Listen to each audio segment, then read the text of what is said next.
concerned, Jamaica is still a Christian country. We know that because the anthem is a prayer. And the PNP is still a Christian party. Because with steadfast assurance, God will look down. It means something to be a Christian country, because we should live by the principles of Christianity. And it means something to be a Christian party, because we should be guided by the principles of Christianity. Well, hello everyone. Good night to you all. I trust everybody's doing good. I am doing fine myself.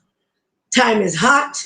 I was just remarking that maybe we need to start the lives in tank tops and sports bra. Just kidding. We know that can happen because the heat is on.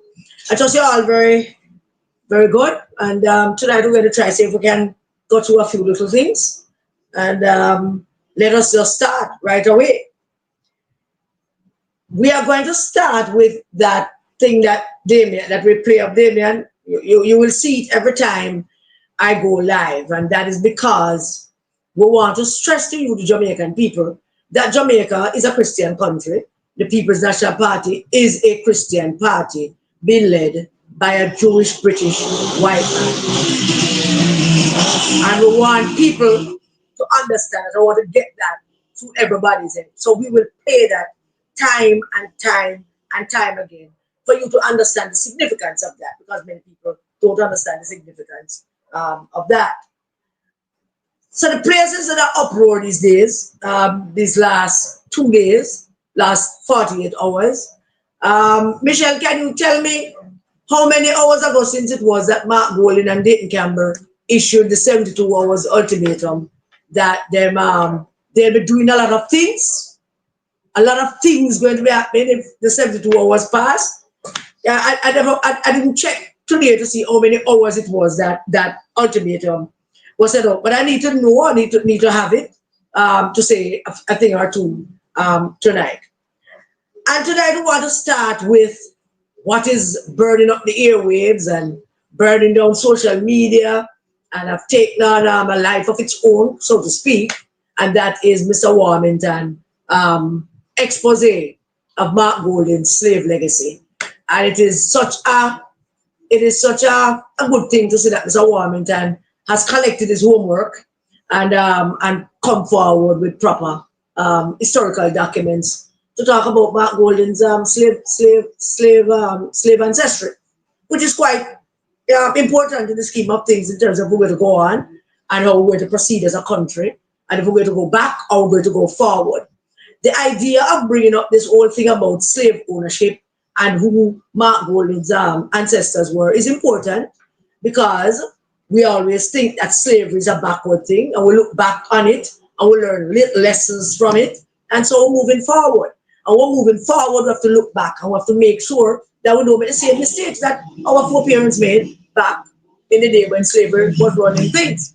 So we're going to play for you the complete thing of Mr. Warmington's expose, which was concise, precise, accurate information from historical documents that Mr. Warmington and his research team seem to have found, just like how we were saying it before. So, listen. I want to at this time look at the ancestry of Mark Golding. Mark Golding went down to Cambridge and said, I'm from here because my ancestral roots, my father, Logan Levy, was born in Cambridge. That's not what Logan Levy said years ago. Either Mark Golding's a damn liar or he's calling his grandfather a liar. But it can't be correct. You have Jews who own slaves, not only Christians in Jamaica.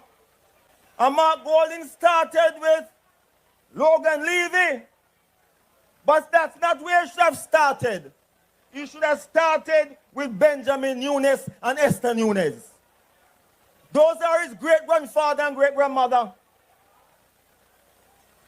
Benjamin Nunes was one of the largest slave owners in Jamaica before the abolition of slavery. I'm going to give you a history. What he willed. On April 18, 1835, the will of Benjamin Nunes was probated. And it starts like this. Jamaica, in the name of God, amen. That is Mark Golding, great-grandfather, who owned the slave. He said, "Hi, Benjamin Nunes, of the parish of St. James, the county of Cornwall of Jamaica, being weak in body, and of sound mind. This is my last will and testimony.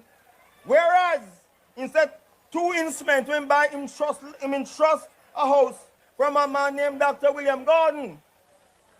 And he said there, whereas I'm entitled to compensation from the British government for a great number of slaves that you have to set free." That is what Mark Golding, great-grandfather, said. In the abolition, he may expect compensation from England for him say, what he call it, a great number of slaves in my possession. The slave were to be freed over a period of time, and then called the apprenticeship between then and 1838. He left his estate to his wife, Esther Nunes. Because come down, come here. He have 8 children. Esther Nunes, Benjamin Nunes have 8 children. There are Robert, Sarah, Maria, Benjamin, Raphael, Matilda, Emily, and Charles. All right? Matilda, listen here, Matilda. Matilda was the 6th of the 8 children. Benjamin Nunes and Esther Nunes, being Jews, Mark Golding Jew too. All right? Let me tell you clear. So, Matilda Nunes, one of Benjamin Nunes' daughter. So I'm going to tell the lineage now that come down to Mark Golding. Benjamin Nunes begot Matilda Nunes. Matilda Nunes married to Henry Tyson. Matilda Nunes begot Henry Isaac Tyson Jr. Henry Isaac Tyson begot Isabel Tyson. Isabel Tyson begot Logan Levy. Logan Levy begot Alice Levy Golding. Alice Levy begot who? Mark Golding. So I tell you right down from a slave come down. Mark Golding claimed that Logan Levy was born in Cambridge, St. James. That's an assault. Logan Levy wrote,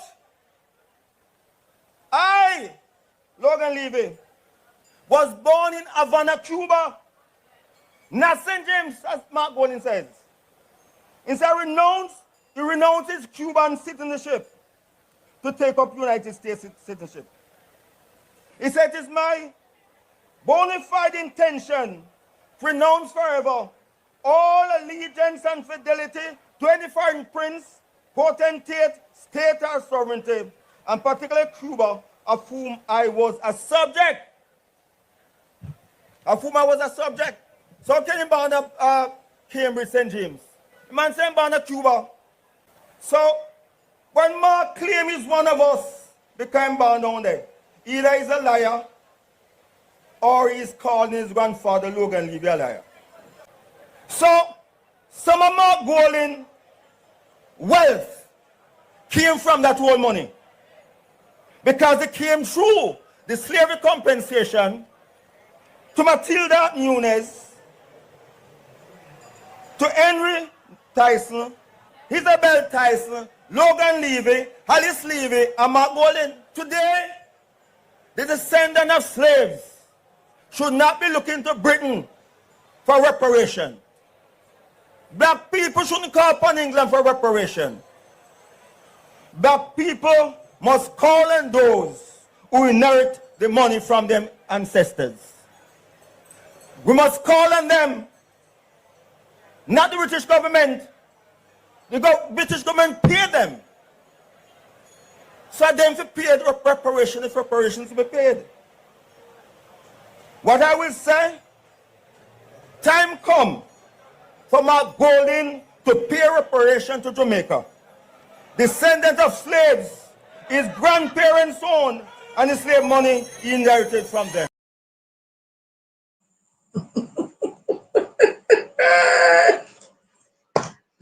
Jamaica, now listen, listen, take note, pay attention.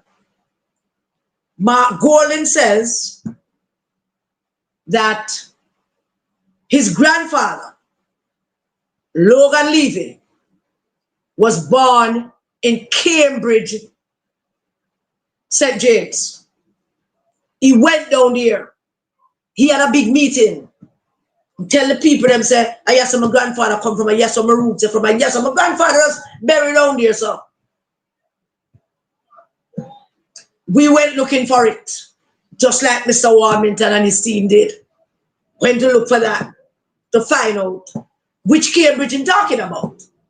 Only to discover that Logan Levy was not born in Cambridge, St. James. And it's not we say so, it's not the historians them say so, it's not the people who write these things and put them into files say so. It's Logan Levy himself who says so. Now on October 7th, in the year 1919, October 7th, 1919, Logan Levy sailed on a ship from Cuba, from Havana, Cuba. He boarded a ship from Havana, Cuba. Name of that ship was the Mexico. That was the name of the ship. And he boarded that ship, like many people were doing in the 1990s, 1980s, 1917. For about 1916, people have been traveling on ships and docking in the United States on Ellis Island. You can find all kind of documentation and history on Ellis Island from many people who just came in on ships and was admitted in the United States. When Logan landed on Ellis Island in the United States, maybe about 2-3 weeks after he sailed from New York, from Havana, he filled out a form. What was then, what is now called an immigration form that asks you some question, except it was different them time then. The US never had a system where there was no social media, there was no computer. So there wasn't a system where people can check people. So they give you a form, so fill this out. What's your name? Where you're born? Your skills. That is what it is. Those documents, is those information from Ellis Island that the US used to build that database that they now have about migrants and immigrants and people like that that came in during that great migration period. And Logan Levy fill out the form, put his name, put him what he did is employment in Cuba when he was a quack doctor down there. I understand that he used to treat both people and animal. And he filled it out. And he filled out and he put his place of birth as Cuba, Havana, Cuba. Now we decided, well, we were looking to it at first. We look at the possibility that Logan Levy, maybe we were looking at it from all ends because we want to do the thing thoroughly. And we were arguing about it. And I put forward an argument. Could it be that Logan Levy maybe born in Cambridge and him left Cambridge and him go to Cuba? That could be. Except that there are a whole host of records of people, Jamaican whites, half-white, plantation whites, that lived in Jamaica and then went to Cuba, go work on the Cuban sugar estates. And there are records of all of those people that make that trip, just like people who make the trip to Africa. Please remember to like the video, share the live, and please pass it on to your people, please. And all of that. There's no record of Logan Levy leaving Jamaica and going to Cuba. There's no record of Logan Levy leaving Jamaica, going anywhere at all. There are no records of Logan Levy even being in Jamaica. And that is the most curious thing about that. So Mr. Warmington went out on Sunday and he outlined it to you all, to tell you all that this is it. This is how this man is. We have a slave-owning family. Now, when Mr. Warmington said what Logan Levy Will said about you have a great number of slaves. There's a historical thing that they do, or where they say that a great number of slaves, because people use that language back in those days. So a great number of slaves can be between 50 and 150. So we don't know how much it was, but we know, we can say without a shadow of a doubt, for the language that was used in the will, a great number of slaves could only indicate to us that that was between 50 and 150. You get it? So Mr. Warmington is making up a story on Mark Golding and his slave ancestry. This has been an ongoing thing since he became leader of the PNP. And the strangest thing about it is not that we are saying it. That's not the strangest thing. The strangest thing about it is that he has never once, out of sheer decency, out of sheer commitment to say that I probably need to explain myself to the Jamaican people or say something on the matter. Never once did he say, let me say, if I can explain this and say something about it or set the record straight or something, you know? And he never did. He just never thought that that is something that he should do, because we don't deserve it. We're not in his clan, his class. Him don't owe us anything. Him don't owe us anything. In the same way that he walk around and talking things about the Prime Minister, but not saying anything to Jamaican people as to what he's going to do and what he intends to do. He's not saying that because he doesn't count to it. He doesn't believe that he have to answer to us about nothing. He don't believe that he can. He don't believe that he should, because we are beneath him. We are slaves, and he is the slave owner, and he don't think him owes anything. So he's not going to explain himself to us. Not once.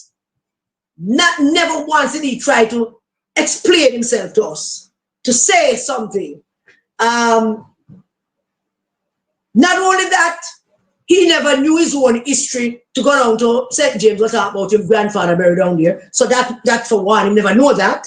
Or maybe he did and decided that he's going to pull a wool over our eyes, and because some grave down there with some bad name, so he decided to take it out to himself and fool us up and tell us, yeah, we have a grandfather and nobody would going to be on it, because he know that we're done, so we're fool and we have no sense and we're not going to follow it up and nobody do business, and we have that. We just about count on certain things as they never did in a matter of many other things that they never count on.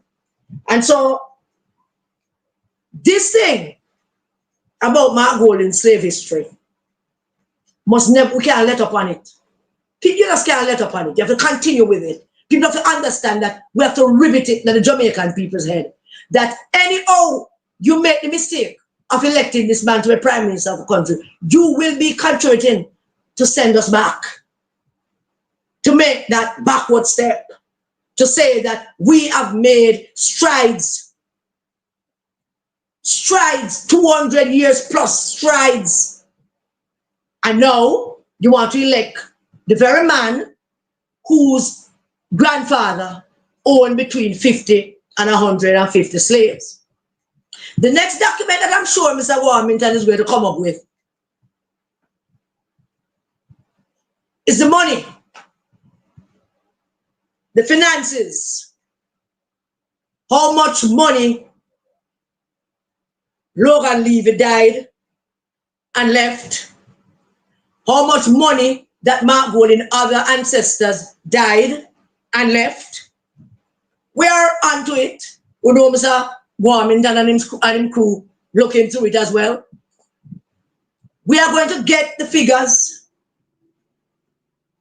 how much money them get, how much that money that they got, how much it is worth in today's money, what Mark Golding's percentage of that being the grandson of, you know?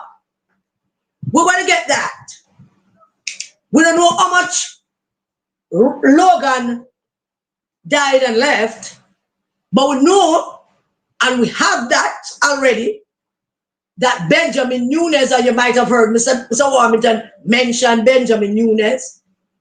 When he died, what year did he die again? He left. I'm trying to find what year Benjamin Nunes died. Soon get that. But when he died, he left 21,200 pounds.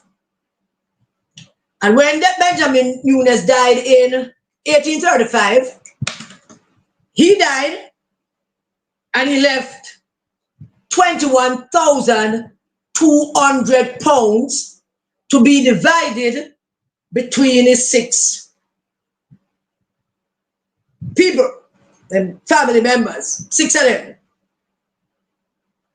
Whatever that money is between his 6 children, whatever that money is, and whatever the value of it today, is that it's a money that continuously made more money off the land that they owned.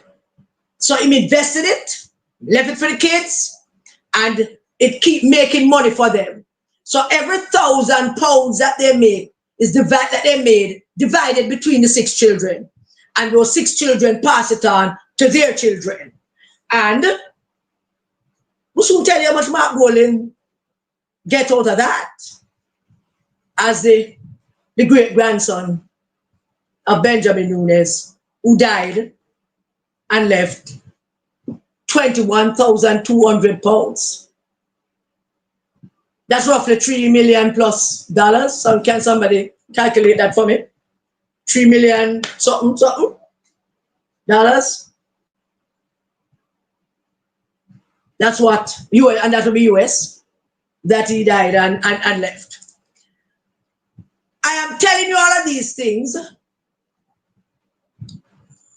I'm trying to find additional information from you. Oh, Benjamin Nunes had 8 kids, not 6, 8 kids. All right, 8 kids he had, and he divided that 21,200 pounds.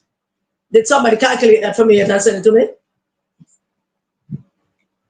Great. 3.8 million. Thank you very much, Michelle. Thank you. And we can count on you. 3.8 million pounds.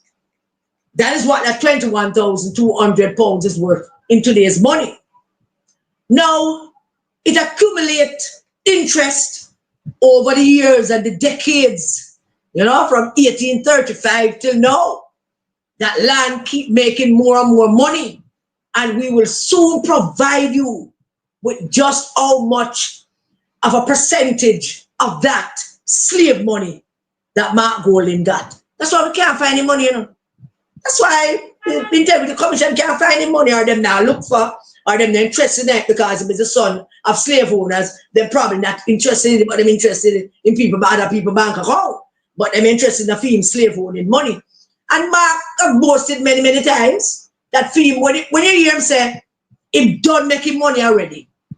Too bad things have done making money from lawyering or investment banking. He make a lot of it from the FinSac debacle But when him tell you say done making money already, he done making money already, and he make fee money the old-fashioned way. He inherit it.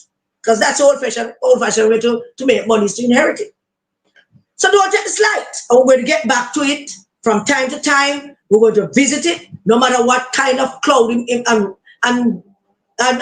rags we want to pull over our eyes to try to divert us from, you know, the real issues of who he is and what he is. So we want to start with that, or where you ribbit that in your head. Remember to share the live and like it, and I hope I'm not boring you.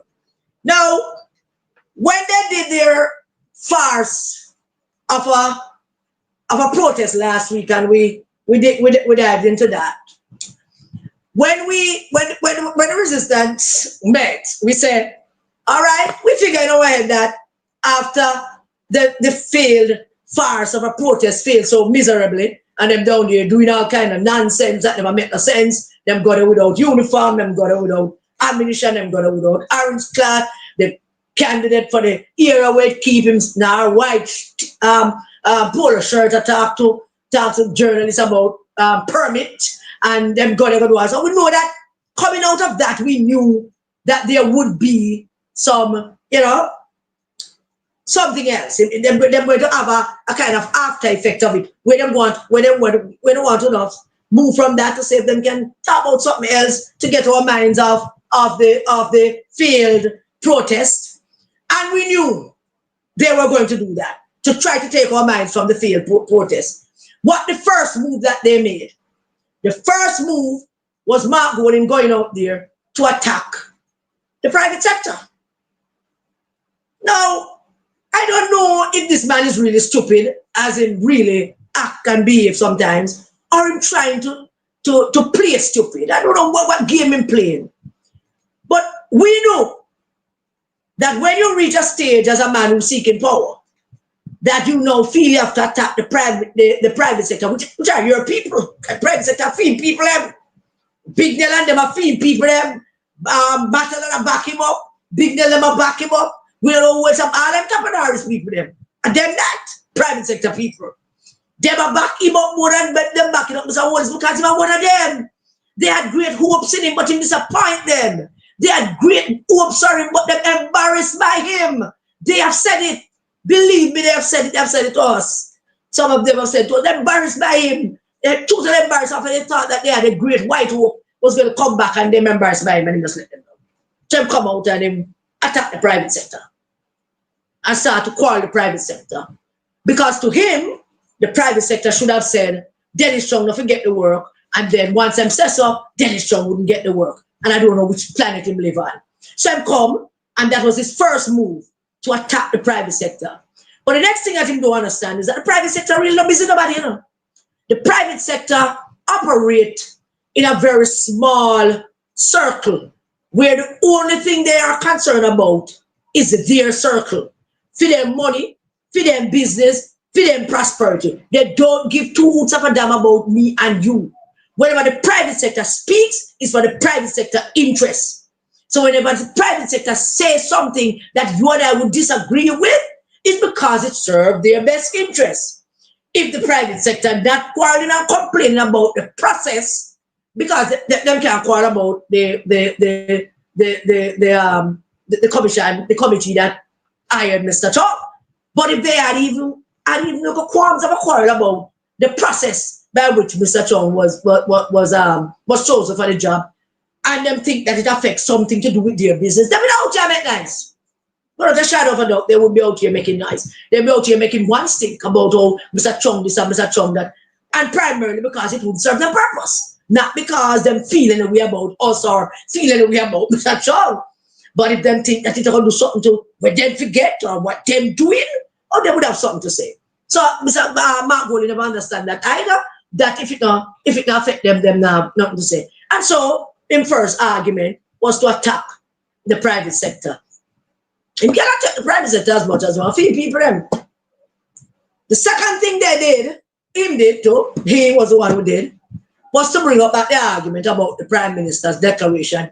You see, him have a very narrow path and him have a very narrow message. The message is not about your well-being. It's not about your security. It's not about your housing. It's not about your health care. It's not about nothing like that. It's about him trying to find a way to see if he can get to power without facing you, the voters. It has been like that from the beginning, and that has not been anything different from that.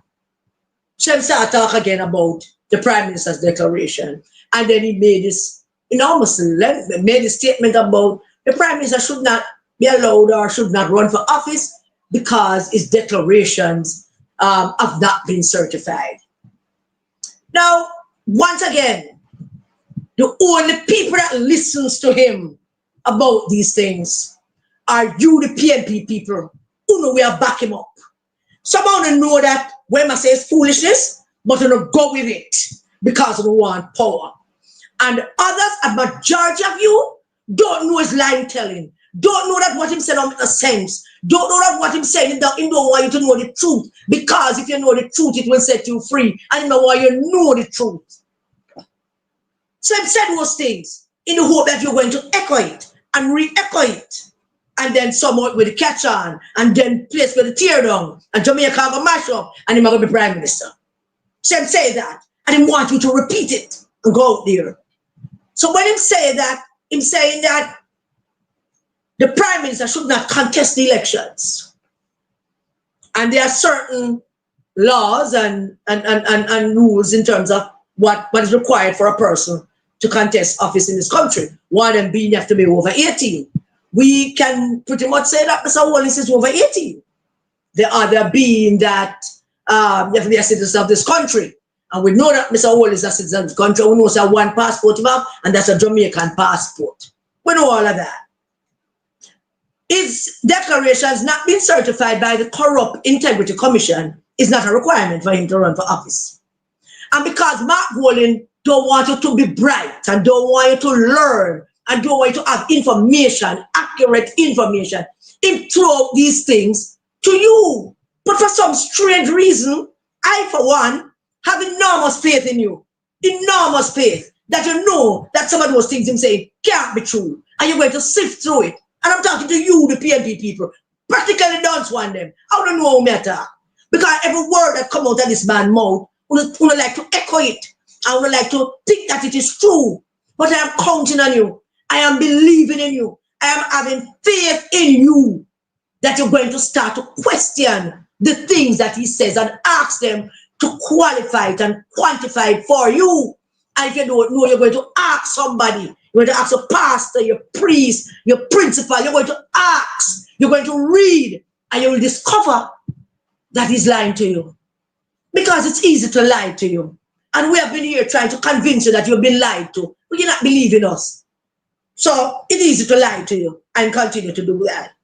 So I'm telling you these things. And you don't question them. And you say, yes, that's true. And I'm going to meet. Yes, hey! And he repeat again and clap.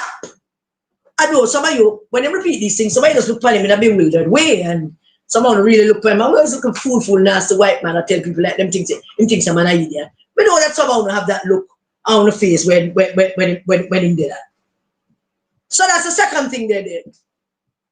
The third thing that they did was that the pedophile lately put out one thing through WhatsApp talking about who winning PNP have 40 seats and JLP have 23 seats, and him don't put that out in the public, him now that coming out in the poll, nothing, just put that on WhatsApp and send it out to him. Once again, when I come on this platform, my primary purpose is to educate you and inform you and help you to understand. And you don't need to believe me. So my most primary purpose is to help you to go do your own research, to go understand, to go read and find out stuff. You know what I mean? So let's look at this very simply and you tell me. All right? Let's let them do an internal poll. Why them not put out the poll? Why them not put out the whole of the poll? There's a poll done by this. The normal thing when I'm doing the Dana do the poll, when it was Dana doing the poll, now it's Dan Scan doing the poll. So, but we don't know who do this one. So I'm sending it out now on WhatsApp in an underhanded, chicken kind of way. Do you know what is designed to do that? When it's not in the newspaper, It's not on the mainstream medium. It's not on media, sorry, and it's not on social media. Do you know what that is designed to do? That is designed to do the very same thing that all the polls that they have done have been designed to do. To keep you to stay put. To make you not want to jump ship. To make you believe that what they are saying is true. But come on, people. We have established to you over and over again that these men are liars. They are liars. They are tricksters. They're underhanded. They are devious. And they're going to do whatever they need to do to keep all of you in line. And one of that is to tell you that they are ahead in polls, which they are never, ever ahead in the polls. My poll was never, ever more than 20% in any polls. And whatever polls that they have, that give them this number to say one party, them will win 40 and the JLP will win 3. My experience with them, and I'm telling this very clearly, my experience with them and all of us experience with them for the last couple of years is to now believe that that number is in reverse.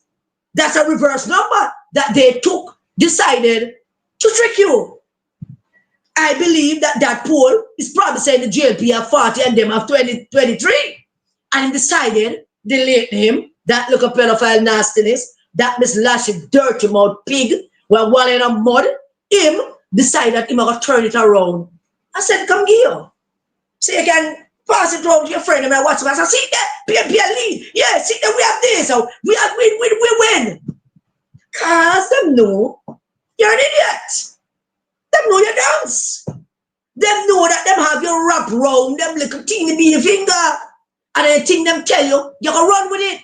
But let me repeat to you again, PNP people, all of you. I have faith in you. I have enormous faith in you. I want to believe with everything that is in me that you're going to see beyond what they are saying. That you're going to analyze it, that you're going to ask questions, and you're going to ask them to provide you with the answers. So, for example, the leadership of the constituencies could simply ask them, show the poll, send it come to the constituency executive, make the constituency executive look upon it. We want to see it, where this poll come from, when it was done, want to see the spread, how many, what's the number of people. See how blue that do for them poll. Them show you everything. Ask them to show it. So, but no, Leighton can't show it because I'm devious and him lie. Pedophiles stay that way. Them can't help him. Brain space is all eaten out by worm. And worse like how everybody are watching. So I'm not getting no underage pum pum. So I'm eat deep in my head space now work good. Now work good. But see, ask him. Someone want to see it. Send it to me. You want to see it? Which part is there? Which part, which constituency, which area, which where? Tell me. Don't sit down there and make them feel like the world is stupid. Because them do it just to keep you in track. Because them see the writing on the wall. Them see PNP people at drum ship and a join the JLP. Them see PNP people all over the country and got Mr. Holness and run out of them yard and got Mr. Holness. There's a video with a young lady and says a PNP I run out and I got Mr. Holness. I don't know if we have it. But if we have it, I'm going to ask our producers and technicians to see if they can find it for us and tell me when you have it so that we can play it. Where people are run out to Mr. Holness. People are run, not only people, children.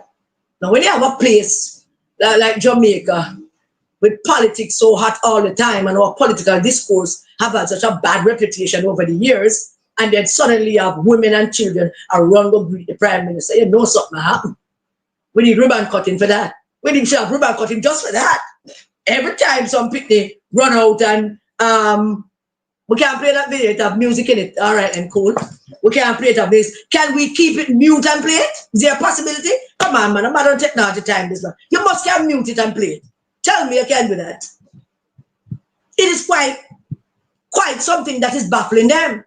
So Mr. Holness out there, a hug up women, children are run to him, I find everybody name, man them are run joke, look easy and man them that they are jam.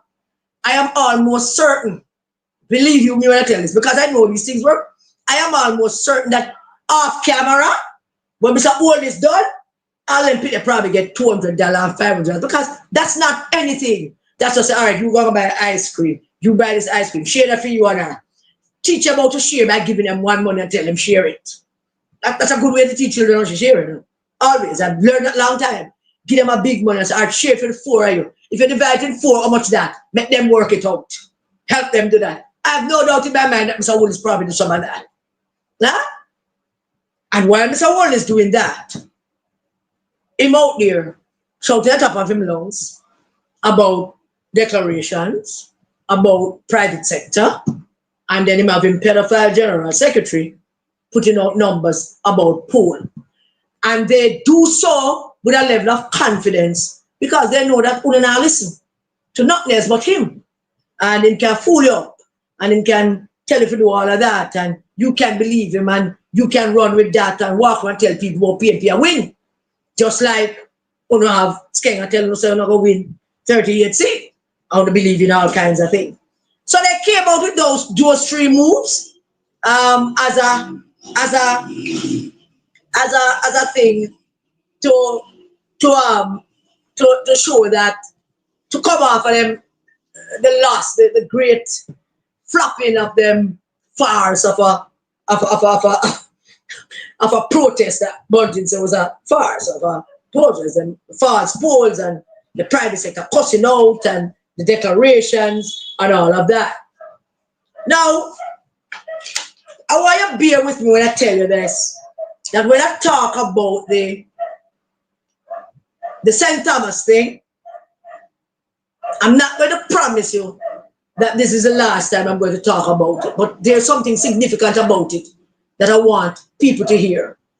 And I know the St. Thomas people tuning in for this tonight.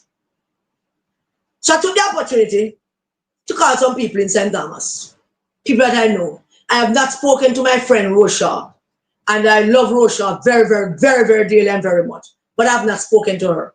I've not spoken to her because I'm disappointed. I mean, I will quarrel with her on social media, but I wait until I have until I calm down to quarrel with her. Because if I not calm down, then me go cause and share go cause it now go end good. So me first have to calm down before I talk to her, because I have a few things to say to her. But I spoke to a couple of people. Firstly, I called some people and I spoke to them and I asked them, I want to get a feel from you all, because all of the political operatives down there. So tell me, what went wrong with this thing at the opening of the center, the urban center? What happened? Why was it lacking of a PNP presence? Why nobody didn't come? What happened? And after I spoke, after I spoke to them, then they obviously spoke to other people who then took up the phone and called me. Why come and carry her? Come and cross me and tell you, me no know. It just seems strange. You're right, it's strange. Now here's what I found out to be true about how all of that came about. Firstly, I understand from some people that Rose she not go. For whatever reason, I didn't ask her yet, but because I love her so much, I am going to ask her. Don't know what the reason is. But some people say Rose made it clear that she not go. But some things that they said might shed some light on why she came to that conclusion, which was a massive political mistake. But let us leave it, say she does not go. Some other people also told me that the candidate in Western St. Thomas, Hubert Williams, Ryan, he wanted to go. He was raising the roof, saying he go. Organize some people, and he want to go. And him to go. And he want to some people. And I know Ryan a little bit. I know him a little bit. Ryan probably get up the morning and get him favorite Gaddafi suit all set up, organize some people from various ends and tell them, say, he must send transport and them go. Probably he will start doing it already because Ryan said, he want to go. Now I spoke to some people close to Ryan. I haven't spoken to him, I don't think Ryan want to talk to me. I know we will talk. Me and him talk sometimes, but we're not so good. Oh, we're all right. And these people said that Ryan wanted to go. Ryan think that PNP people should go because they wake up in the morning and they saw the whole thing, the GLP was mobilizing, and them think the PNP should have go. Now, you can call Ryan all kind of things, but when it comes to these kind of local politics, I'm not really afraid. I'll go. 5 man 10 smiling. But Ryan and subsequently Rose were told by their leaders, Mark Jefferson Golding and him right and in the juggling, the pedophile Leighton, both told them not go. They mustn't go. They can't go. Why? I want the PNP people. I want to share this with the PNP people. Share it with as much St. Thomas people that you don't know. Please. Please. Why them should not go? Why them mustn't go? Why them not go? I still don't know why Rose said she wasn't going. But I have an idea. Them leaders, Mark Golding and Dayton Campbell, told them, we not go. It's a strategy by the JLP. It's a ploy by the JLP. The opening of the urban center in a parish that is deemed one of the poorest parishes in the country, in a parish that James Robertson's talking point now includes talking about 160 years since Paul Bogle. So even James Robertson get the memo and understand what the talking point should be in terms of reaching people and convincing people about what is good for them and thinking about them legacy and them country. So James Robertson talking point now include 160 years since Paul Bogle. I listen to the whole thing, but that's the part, that's the most important part of any stump speech or any talking point speech that he might have going forward in the election. That will stick. 160 years since Paul Bogle. We now have this. We now have Road and James and the rest of them must be absolutely and totally honest with people. Want to see what Mr. Holness do it? What do you see what Mr. Holness do it? Mr. Holness, and I'm not coming back to center, but I'm not going off of it. Mr. Holness is talking to people. Him now walk up to my fist like Mark Golding and keep going. And now I'm going to take a microphone and stand one side and talk to 10 people. I'm going to walk. I'm going to walk in shoes, I'm going to girlfriend pants and in girlfriend shirt. It's a style, not a girlfriend, that's a style. Some of the pants them look like girlfriend pants them. Don't know me at all, but don't know me at all. He might have money in his pocket. And I feel Mrs. Holness get up on a Thursday morning or a Friday morning or whenever I'm going on the road and leave some money on the kitchen table and say, when you go down, so go and market. Say if you get some so and so and so. And he put the money in his pocket. And him stop. And him, somebody said, boy, we have water problem heavy down, you know. We not no water, you know. What is the Prime Minister doing? Because this is the kind of politics that we know. This is Michael Manley kind of politics. That's what I know on Portia.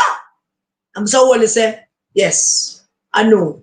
The water situation has been bad for many, many years. It is something that the government really, really should be looking about. I'm truly sorry about that. I work on it. I want to work on it. Sometimes money not enough and sometimes it just stretch and you wait a long time. But I'm going to deal with it. I promise you I'm going to deal with it. I'm going to deal with that up there, so I'm going to deal with that over there, so I'm going to deal with that over there, so I'm going to soon get to that. You're doing 3 things one time. 3 or 4 things one time I'm doing. What?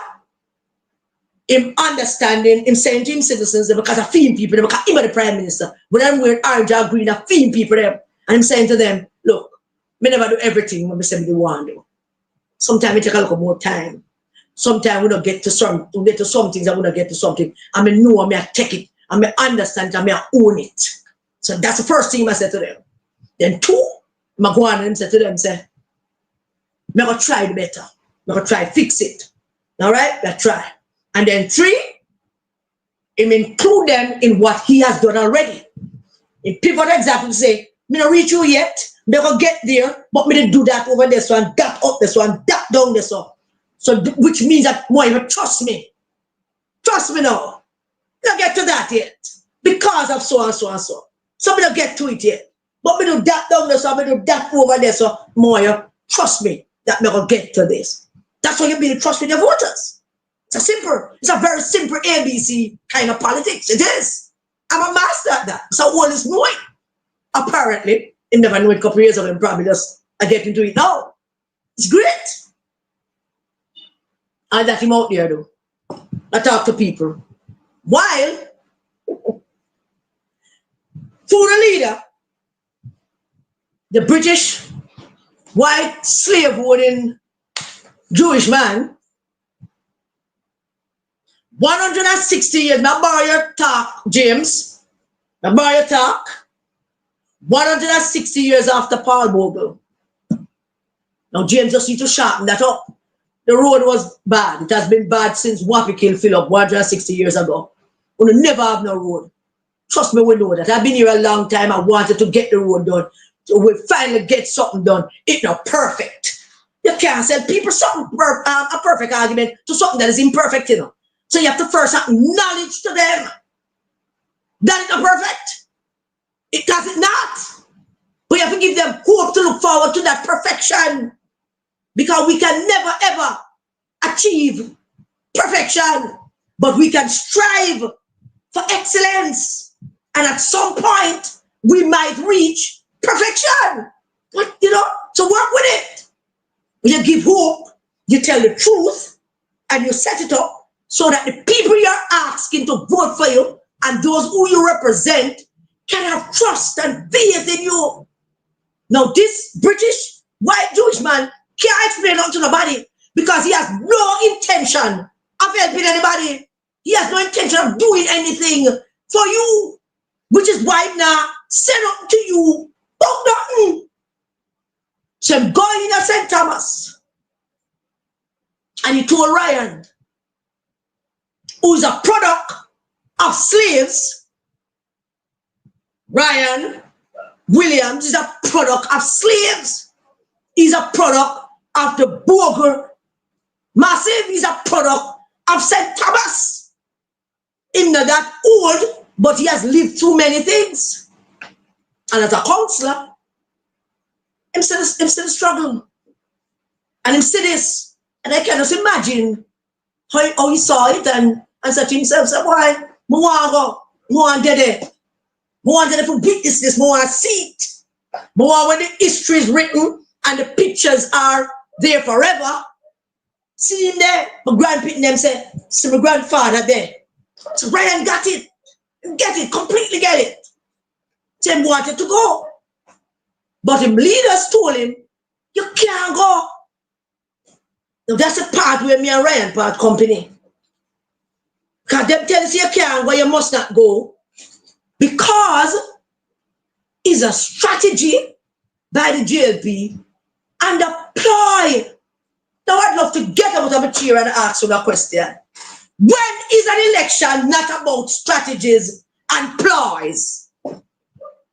Which idiot running an election don't know that the election is about strategies and ploys? That's all it is about. Strategies, ploys. Me are one of you, you are one of me. Me I do this and make you look stupid.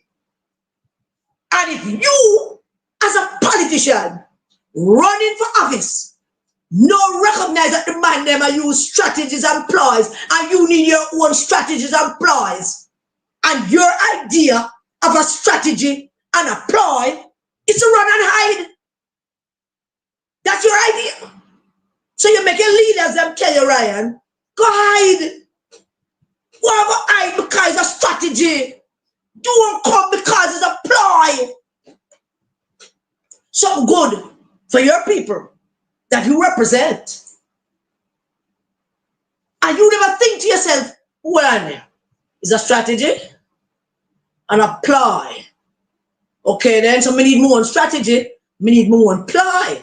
All right, James and Michelle Charles are on strategy and apply, and Andrew Willis, you have more apply my strategy. Me I go. Strategy apply. Who make the man? Who make some man?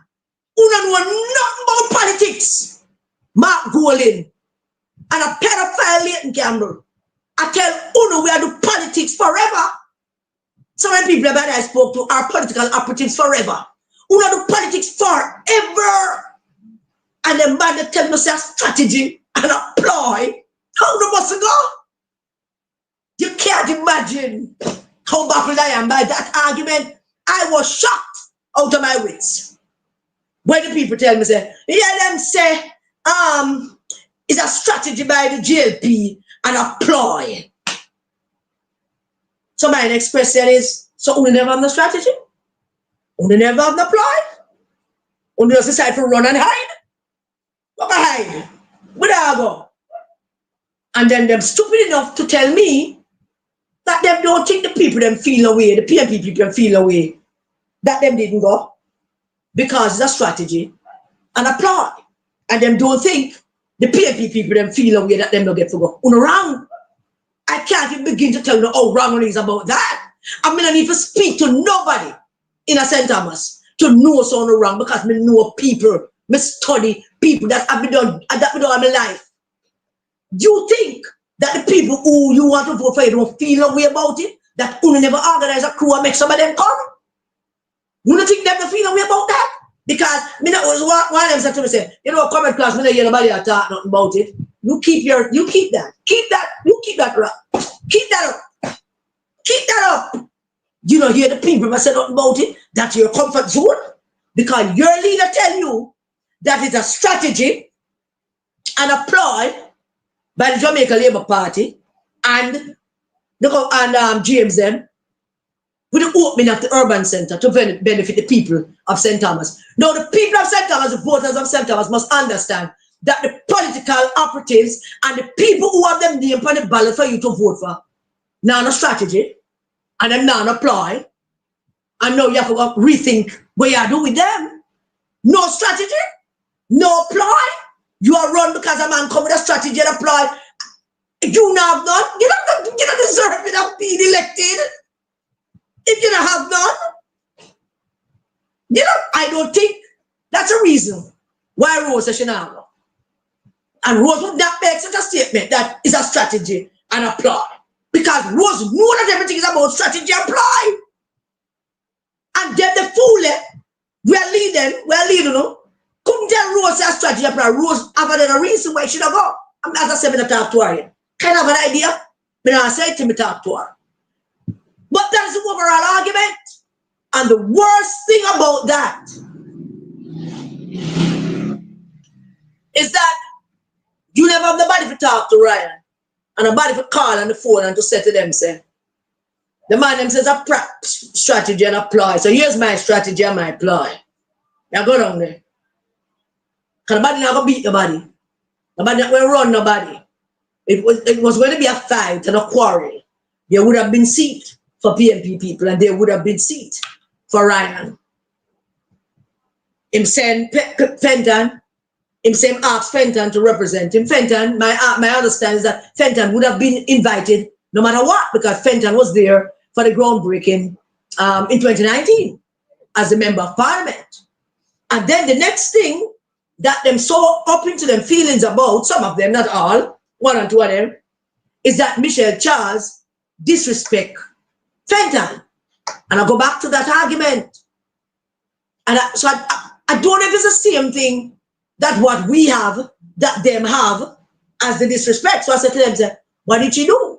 Can you want to hear? Maybe something else that we don't know. You know, we hear something, but we don't know. And one of the most sensible ones said to me, well, we don't know if it's a disrespect, you know, coming across. But she kind of make it very, very political. This is what one of the political, PNP political. And he has a point. Instead of when she say action, not a bag of words, or not a bag of mouth, or something, and it incited the ray from the JLP crowd. And think that wasn't necessary. So I say, well, she could be throwing what for Fenton, yes. She could also be throwing what for her father. Because he was MP one at a time, I was action that I'm out too. So that could be. But let's say for argument's sake, that we understand it to be that she not throwing what for her father. She really throw what for the 6-star general Fenton, which is a political ploy and strategy.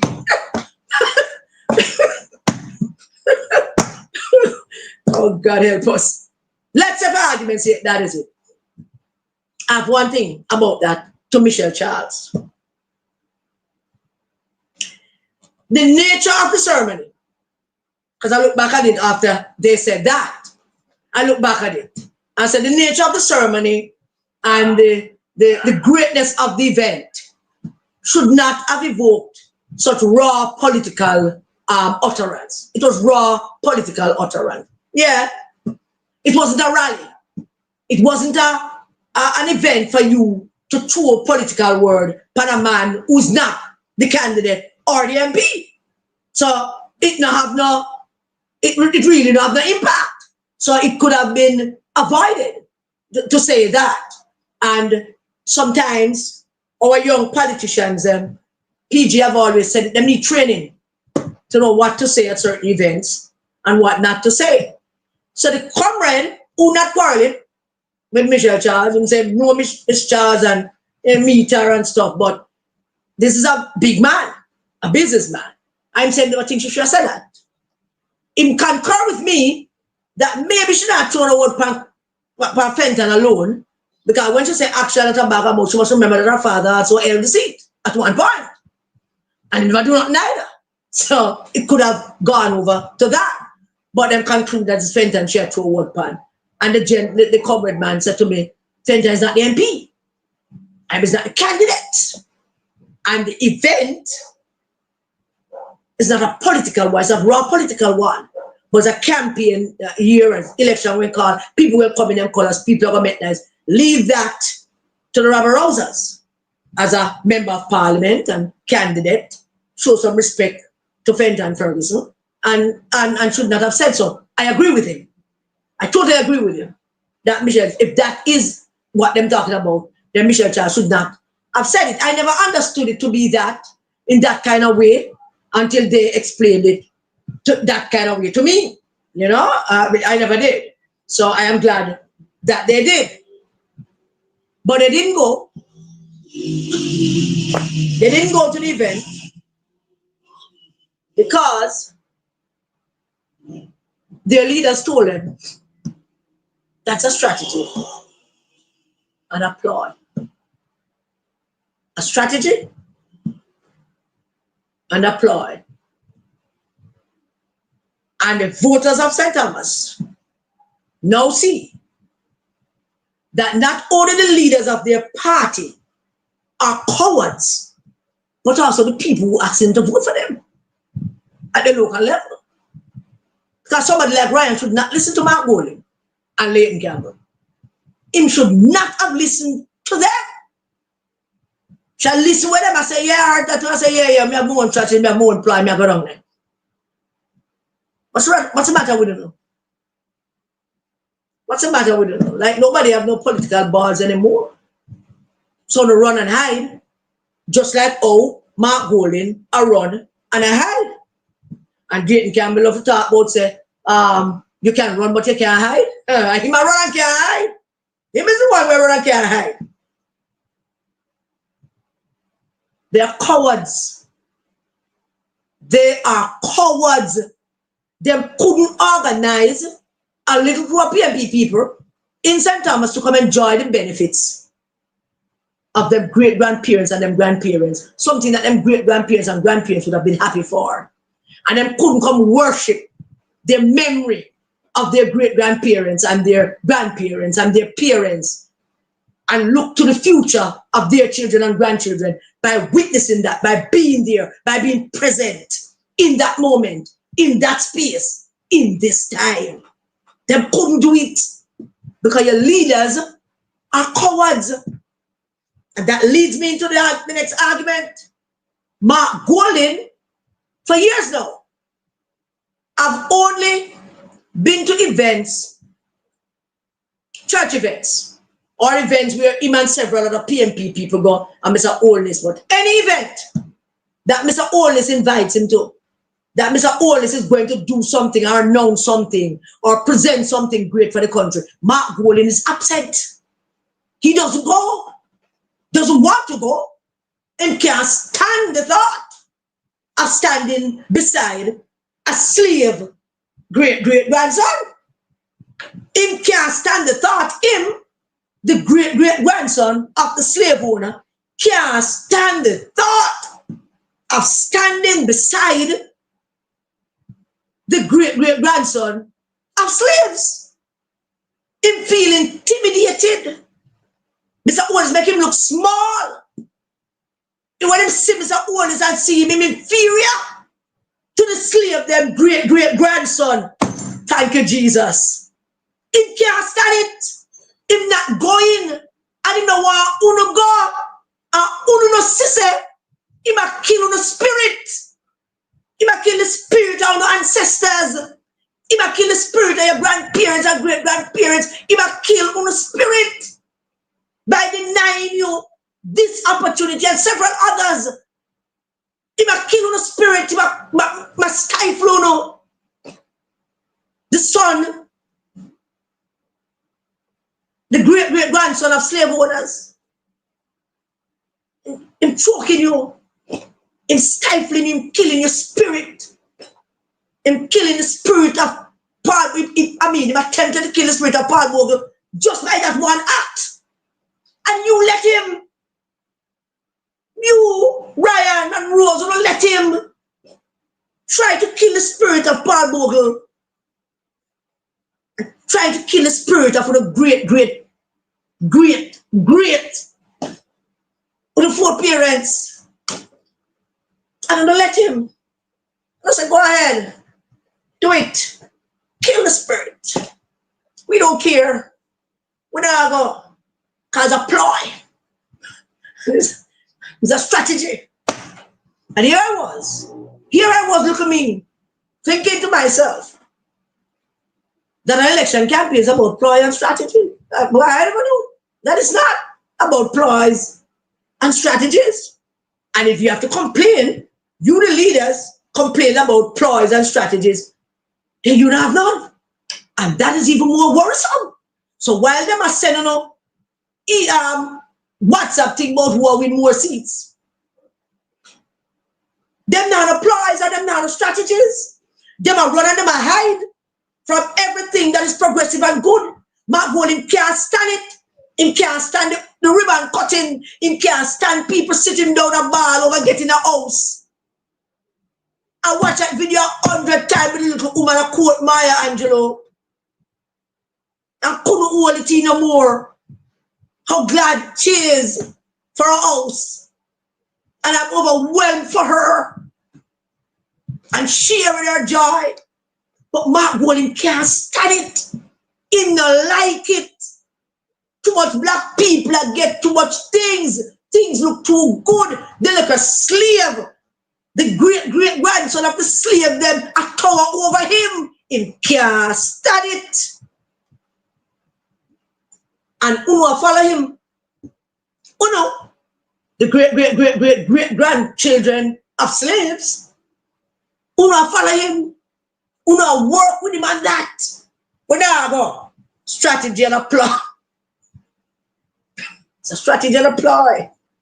Now go. Can't stand the strategy and ploy. Me not no strategy and me not no ploy, me not no strategy, me not go. So all is a give out house, me a talk about him declaration. So all is a put on water, me a talk about the private sector. Mr. All is a do this, and me a talk about my fake poll. Strategies and ploys. I don't have none. The leader don't have none. And they are cowards. And they're killing on the spirit. I can't begin to tell you. You might be wondering, why is Karen Cecilia Cross down on this thing in St. Thomas? Because I've heard enough. I was Russia's campaign manager in 2008. I have driven through every part of Western St. Thomas. I know, because I listen to people. Sit on a bench out a road with people upon stone with Ryan, them will tell you, all of them will tell you. Sometimes them only hear somebody did it. After me did it for 2-3 hours, them hear somebody did it. Or an election over. Me I talk to people about things that they want to talk about. Maybe you can't help. Maybe you can help with some things. When food for the poor is up and run and big, several trips make to St. Thomas on a weekly basis. But mostly just to talk. Mostly just to hear what people have to say. Mostly just to make people know that the election done, but I promised that I would come back to talk to you about this. So here I am. And your leaders them have led you to believe that you must continue to quarrel and fight, that you live in one of the poorest parish and nothing now going for St. Thomas. Lord, St. Thomas, they're back on the road. St. Thomas, nobody remember St. Thomas. Oh God. Oh God. Nobody remember St. Thomas. Nobody remember we down here. Absolutely not. But St. Common, them telling us that them not a strategy and them not a ploy and who not go on, who they on one side and St. Thomas still there behind and nobody busy with St. Thomas and St. Thomas now move up and everybody leave we behind. Maybe who don't want to stay behind because look at the people who don't have a lead, you know. And them are telling us say them not have no strategy and them not have no ploy with which to beat the other people. Them not have no strategy, them not apply. The other people them basically cow them down, beat them back, deny them the opportunity. And they denied you the opportunity to be a part of something great. So that's why I talk about it so much. Because I've seen it day after day. I was in St. Thomas so often, sometimes it's not funny. Sometimes when me I go pick up Bob, I'm call him and I say, Bob, me I come pick up, where we are going to St. Thomas? And where we are going to check now? Remember them people that we up there, they left across for the river, park the van and go walk up the river, roll the path? Them. Can we tell them so I come back? Listen to them. But now, we understand the full understanding of it now is that the man them said them never have no strategy and them never have no ploy to beat off whatever strategy and ploy that the GLP has. And so they run and them hide. Cowards that they are. And your leader, Mark Golding, is setting the stage and have actually set the stage for total disrespect towards the Prime Minister. If not going to no event the Prime Minister invite him to, because he don't want to stand beside the Prime Minister. He don't want to sit in a chair and look up like a decent fellow and listen to the Prime Minister talk. He's not interested in anything to do with Jamaica's development and Jamaica's prosperity. He's not interested in anything to live your life because he don't want to be a part of it. He stay away from it because he's not a strategy and he's not a ploy. Send the go. He's not a strategy, he's not a ploy, send the go. So everything Mr. Owen is inviting to him find a way to not go apart from the fact that I watch Netflix because he seems to be glued to Netflix. So he send some other people. Particularly people who really don't have no skin in the game. But him send them because him now go comes a old stand tall, the son of the great-grandson of the slaves. And him stand short. Him is inferior to Mr. Holness. Him is inferior.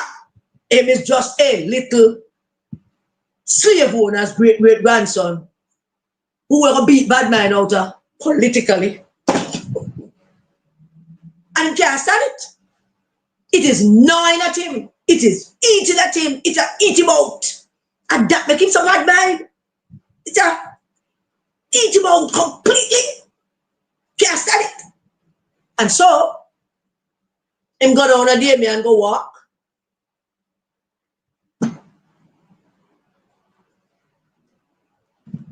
My Jamaican people, understand me, you know. We don't know better, you know. Trust me, we don't know better. We don't allow ourselves. It's always like this, you know. We don't allow ourselves to be led by a group of people who don't love you. The man don't have no love in them heart for you. Don't have food on yourself. Mark Golding and Peter Bunting and Dayton Campbell, them don't love him. Dayton Campbell, them know what love is. And when we accuse him of being a serial pedophile, him start love up him, pick them. And start call up the baby mother them to come stand up beside him and defend him. The baby mother them when me that tells them to go have an abortion. The baby mother when me tells them when me not give them money on a film pick them. Him calling him back and then suddenly you see all the pick them. Because we expose him as a pedophile and needed people to back him up. So all the baby mothers that was out there, when keep telling them sort of feel pick them and how did one particular baby mother hung her down to the ground to go have an abortion. Hung her. Never seen nothing all my life. I know what I mean, man say, well, I'm have to business that if you have it, you think you have an abortion gone. Not him. Him was hounding the woman like a big dirty pig to go get an abortion. And then, when he find himself in a big doodle, him calling all of them. And like typical fool Jamaican women. I know what Jamaican women are beautiful and nice, but trust me, some of them just fool like duck. And just, you know, fool like first fuck, so to say. But they just fool. Run go, stand up beside him and back him up and make him look good. Him. Them man don't love you, man. They have no love for you. But you can't say it because you can't see it because me a PNP. Yeah? I'm telling a dog in an orange shirt, me a PNP. Strange thing about it the other night. From the other day, I've been trying to get the KSAC. I've been trying to get the KSAC for about 4 years to go move some vehicles their place. Finally, I get the KSAC to come stick on the notices on the vehicles. And one fellow in particular, the vehicle I want to move in particular. Come home the night and start war with Francine outside there. What? Was a one war. I mean, quarrel. Who is it?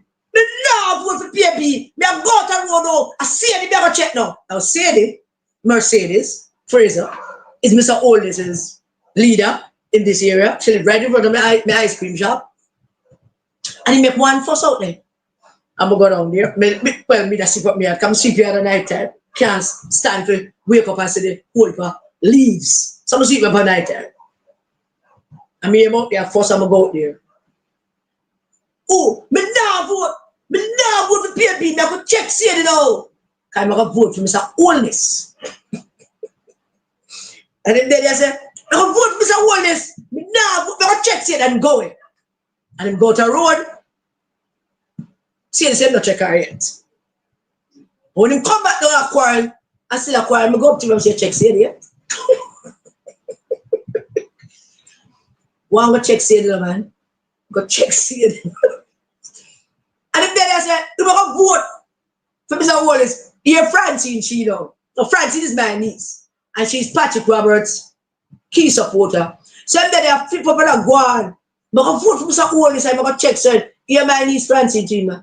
You see it, everybody have vote for Mr. Wallace.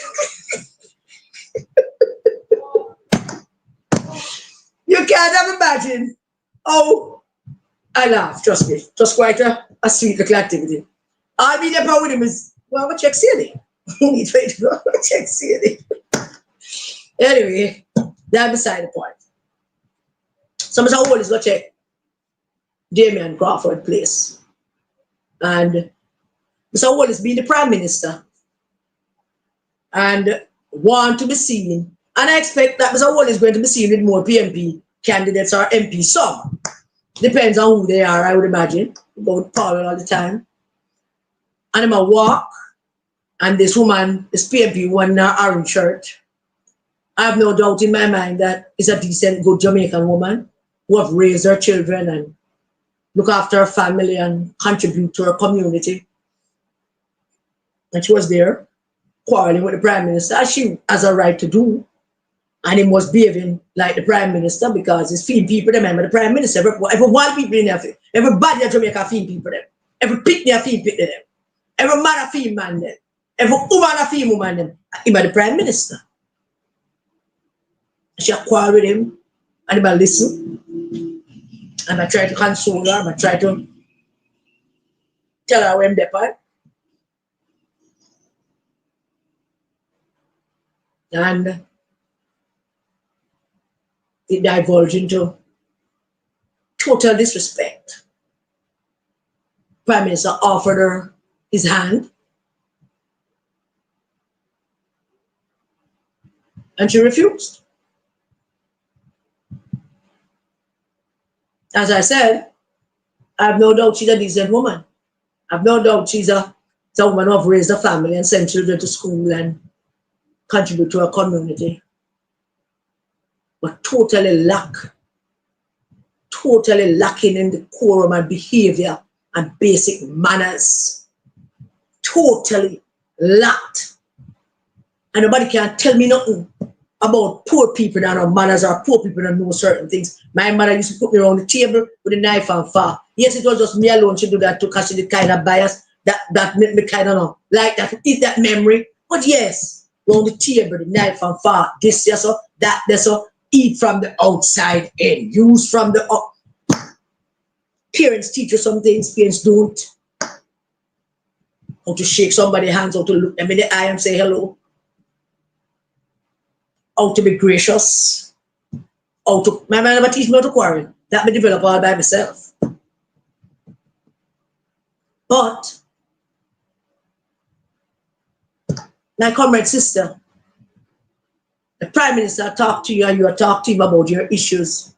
And himself will listen to you about your issues. I'm sure you have children, I'm probably grandchildren.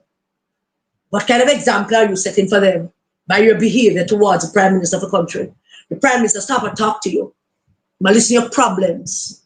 Your candidate, I talk to him. And everybody is in good spirits. And things going good. And you decided that you are going to rock back on what your leader does. And what your leaders say you must do and how they act. Because everything that you did was as a result of what you see Mark Golding and Dayton Campbell do. Peter Bunting, the shaky man. Peter Bunting wouldn't do that. But you watch Mark Golding and you watch Leighton and you show them behave towards the Prime Minister. And this is what you did. What's wrong with you, man? What's wrong with you? Don't you know that when somebody offered you their hand, you should graciously take it even if you don't like them? Unless you're a friend and you say, go from them and now shake your hand. Don't you know that the Prime Minister is there and cameras are there and you're going to shake him hand, and sometime in the future your grandchildren or great-grandchildren might see that picture of you having a handshake with the Prime Minister after you just don't quarrel with him about something will bother you? Do you know how historical and great that is? But you don't know. You just don't know. And you figured that if you act this way, it's going to get you some points. Nobody in your community not going to respect you for that. Where are you going to do? Yeah, I try to be talking about it, because about it. I want to shake him and I'm not shake him. Who you think will cheer you on for that? Who? Who in your community when they say, yeah, good, that you behaved the way you did because of what you see your leaders them doing and how they're acting and how they're behaving and what they're saying? Who? Because if you live a Jews, I would have stoned you. I would have stoned the hell out of you. So what is come down and try to shake somebody, one woman, and she chuck on him one day, dirty like God knows what. And him just hug her up back. So I don't handshake, I hug you up, I vote for you, but I hug you up. And you down and said, Catherine, with your candidate Damian Crawford, the lava mouth, stand up them, maybe them and them utterances make you feel like you can do this. Because they're certainly not preaching to you that certain respects are expected from you and to you.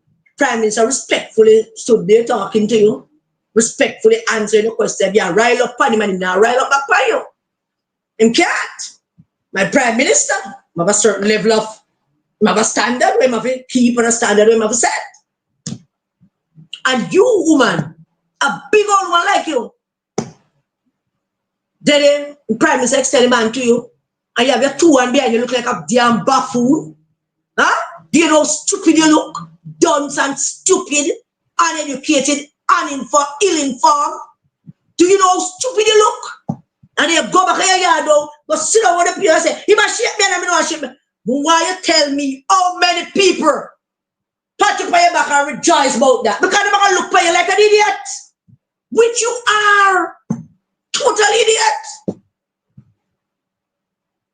Because they taught us, they did the politics, they never taught us in so many words, but the politics taught us not to shake each other's hand, not to hug each other, not to offer a hug, a like a playful thing. The politics have taught us that over the years, but some of us grow. And with the advent of mass communication and social media and the world getting smaller, we're not that big anymore because we can talk to everybody and anybody anywhere. We don't need to take a plane to go.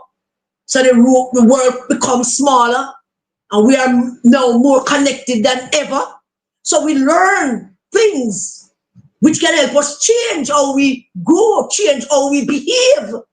And you stood there talking to the leader of the land about a matter that is bothering you. And you quarrel about it and believe you may support you in the quarrel for that. But then, the Prime Minister extended his hand to you as a mark of respect and understanding. As a mark to say to you, I hear you, and I'm so glad that you said all of this, and I'm pleased to meet you. And you put your two hands behind you like a damn buffoon, looking like a dopey, and a spin round like an idiot. And then Damian Crawford, who has no political experience and no political skills, never even saw the exchange and where it was going, for him to strategically move himself and go around to where you are and offer you some comfort and guidance in terms of how you're going to behave and share the Prime Minister. And him couldn't over do that because he don't have that experience. He don't know. Paul would have done that. I've seen him doing it. I've seen him. Yeah? He don't have no political experience, no political knowledge, no political sense to move himself right in front of the Prime Minister, grin him teeth like he was an half idiot, and move towards you who will work with him and guide you. He couldn't guide you because him himself is a novice in this whole political thing. You have to go learn, you know. You have to go learn. We hope and we pray that the people of this country will not make us have a white man, a British white Jewish man as Prime Minister. But whoever the Prime Minister is, a Jamaican Prime Minister, no matter what color you are, no matter what color he or she is, there's a certain level of decorum that is required, and behavior and respect that he must show and you must also extend. That's how it works. And if him a run for office and they are grin him teeth like him think it funny, him think the whole exchange funny. I was bad as hell. Was only Michelle and a couple of people can tell you how bad I was. Why a nice black woman would have degraded herself that way on behalf of some people that have no love for her and don't give two hoots a damn about her family and don't care about her children and offered no kind of plan to help her with all of those problems that she cited to the Prime Minister. And she did that on their behalf. It's not on her own behalf. Probably outside of the PMP shirt, we don't know. Probably she could have been better without the PMP shirt, maybe walking with our MP candidate, Damian Crawford, who himself is a dimwit, political dots that don't know nothing, and allowed her to do that and get away with it. And he would say, boy, I'm not Because Damon don't business with people, you know. Damon Crawford don't care about people. Damon Crawford care about himself. I've never seen Damon Crawford demonstrate any kind of care for people. And caring is not talk about Matt's brain and raise goat and go get 7 CXC. That's not caring. That's not caring at all. Caring would have been you strategically move towards her and find a way to tell her, shake the Prime Minister's hand. You couldn't do that. And she's worse off for it. You're not better off, but you don't care. You're gone in your yard and that's the end of that for you. And she's worse off for it. The video can't play. Producer, I want you to play for me that clip with Michelle Charles and the Fenton thing. If you find it for me, just let me know. You have it? What a proud and powerful day this is, not just for St. Thomas, but for the entire nation. Today, we are not just cutting a ribbon. We are opening the doors to opportunity and transformation and to the future we were promised and a future we deserve. This is more than infrastructure. This is impact. This is the day, a special day, the best day to be in representational politics. Because today we're not talking about promises. We're not sharing visions of what could be or what we think. We're standing on the ground of what is, a dream made real. Round of applause. Let me invite Dr. Fenton Ferguson to join me on stage. Come on up here, Dr. Ferguson.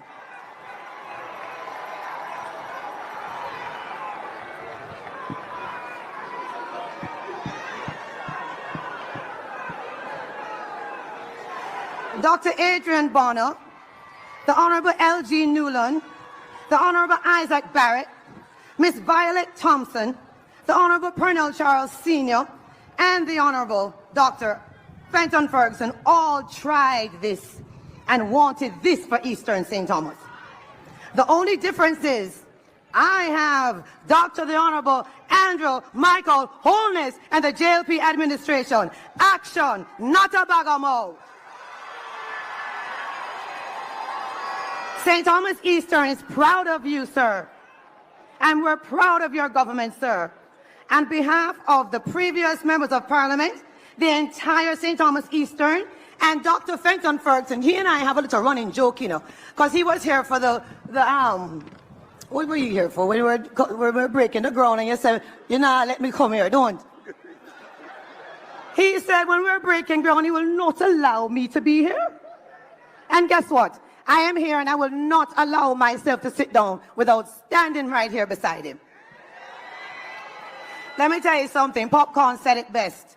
And not me I come from, but look at we now. Look at we now. Look at we now. Zero we are come from. I'm not blaming you. But look at we now. Listen, everybody. Choose Jamaica.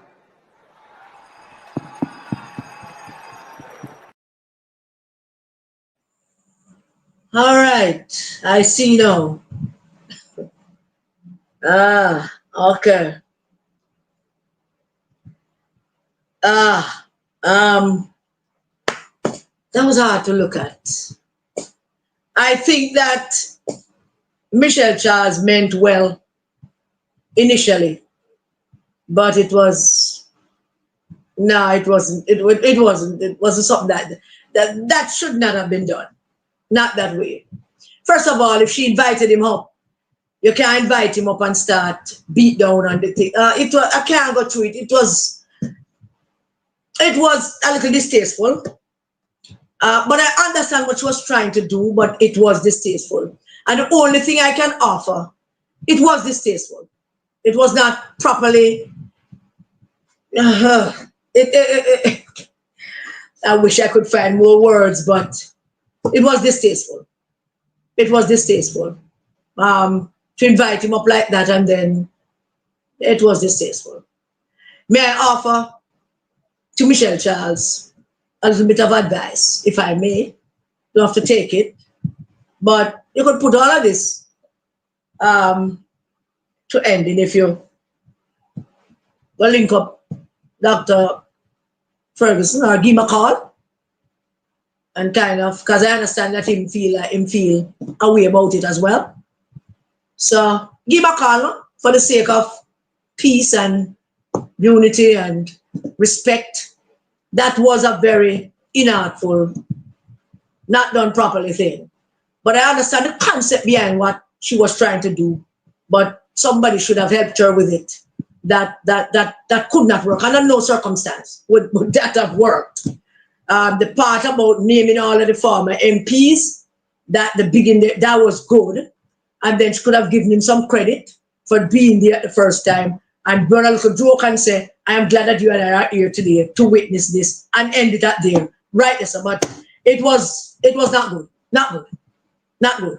But we don't have to cry over the spilled milk. I would like to offer to Michelle Charles the same thing that I offered to Dr. Phillips regarding to what he said about Dennis Trump. Give Fenton a call. Give a buzz. And go have a cup of tea with him or a coffee and let him know that you never meant it the way it came across. But it came across badly. And I understand what the senior PNP man was saying now. Because I didn't see this, I must tell you. But give Fenton a call. May I say to you, Michelle Charles? Now, nobody, and I mean nobody in this country, want to hear anything that Peter Bunting has to say.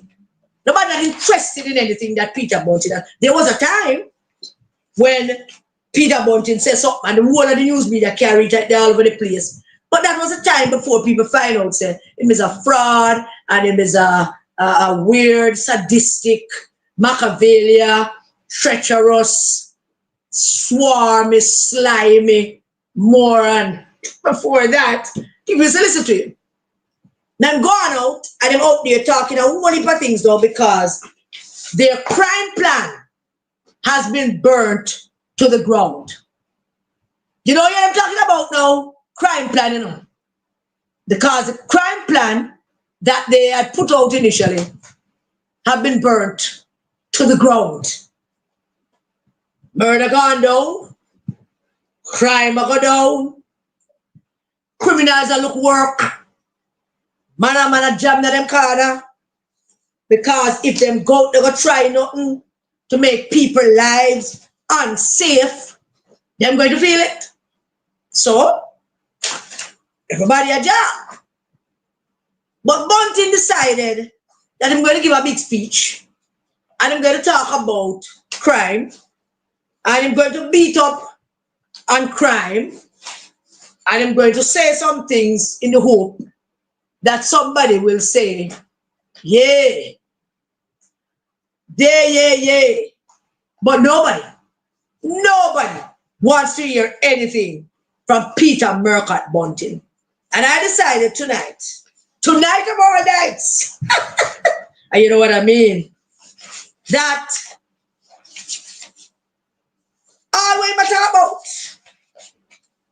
I'm going to talk about a little bit very briefly. Now, during his time as Minister of National Security, Bunting came up with a massive amount of programs and plans and strategies and ploys to deal with crime. I mean, we couldn't go through them the way we how much things he put forward. It appears to us at the time, when he was putting forward all of these things, that the cabinet must have been tired to hear from Bunting every Monday morning with all these whole different plans and ploys and strategies to deal with crime. It got so bad for Bunting that he couldn't stand the hundreds of deaths that was taking place in the country, and he never knew how to deal with it. So he started crying, bawl and shed tears, and ask for divine intervention. Pray to the good Lord to send him a solution to the hundreds of deaths in the country, to the rampage of crime and robbery and rape and all kinds of things that take place. He couldn't handle it himself, man. I started crying to God. But God wasn't answering him because God wasn't listening to him. You can't say anything that God listened to everybody. God don't listen to everybody. But God made that. God wasn't listening to him at all. And all of those half-hearted plans and programs and initiatives and strategies and divine intervention and begging and pleading and preaching, all of it, none of it worked. None of it worked. And now, him have all kind of chat about crime. And so I will take about 10 minutes to tell you the reason why he failed. He failed at crime control because he never understood it. He treated the control of crime and killings and murder like a business. Every one of those strategies and plans and programs that he proposed and put forward was like a business plan, and trying to figure out how much money I'm going to make from the business plan. It was like a PR business plan. It wasn't a plan for a country. It was a plan for community. None of them was ever a plan for a country that was suffering at a time from severe poverty, which is down 50% now, which was suffering at a time from everyday murders, which only one innocent James, well, last month I about before. He never understood it. That was his greatest problem. And he can't recognize it. And that's the narcissistic part of his brain. Why he can't recognize it? So he will continuously going out there talking about what he did and all the things that he put in place. That did not work. They did not work. They did not work because he never had the spine and the courage to do what needed to be done. He was busy building files and collecting intelligence information on all of his opponents. Building file on Paul Well, building file on Paul Burke, building file on Angela, building file on and whatever. Building files to go after his enemies and people who he considered to be political opponents and were standing in way to achieve what he wanted to achieve. So he can't go tell him father, say, when I'm father, go say, Daddy, see me and me a prime minister now. But he couldn't do it. He couldn't control crime. He couldn't bring forward anything at all to help people to feel better about their safety. Couldn't. Because he never understood it. He thought it was a business. And everything he put forward seems to have been a business plan. I will go through some of them. Not listen to them to you. Believe that to Michelle. Make sure you go and go look that. He never had the courage. He never had the spine. He never had the leadership capabilities to do now, to do then what Mr. Chang and his team doing now. Never had the spine, never had the courage, never had the leadership abilities to tackle crime the way it should have been tackled then. But he come out now a ball and a rope him out and a chat. Because he never understood the reasons, he never had a grasp of the issues, the reasons or the symptoms of the rise and constant being of our existence of criminals shooting and killing people. Never understood it. He never had a clue about it. How could he? I run DB&G, my banker, my capitalist hustler, still a banker, and look how to make more money being banking. They know not about solving crime. They know not about community initiatives. But most importantly, he never understood it to be a social issue. He never understood it to know that there are criminals who are hell-bent on killing people and robbing people and raping people. He never understood it. Because to him, It's a simple matter. The business plan, look, put a plan in place. Several plans, strategies, ploys. And now, poor Murcott is faced with a massive successful crime plan. The Prime Minister of Jamaica promised us that we will sleep with our doors and our windows open. Well, guess what? Promise kept. Promise kept. The Prime Minister of the country promised us that we will sleep with our doors and our windows open. Put up on in the chat. If we're not sleep with the door and the window open, come here, sleep with my window open. Anytime. Promise kept. And for that, I want to go on to this.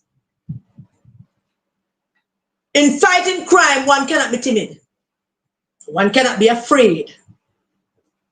You can't be afraid, you can't be timid. Fighting crime is not like fighting. Nah, say that. Nah, say that. Nah, say that. You can't be timid.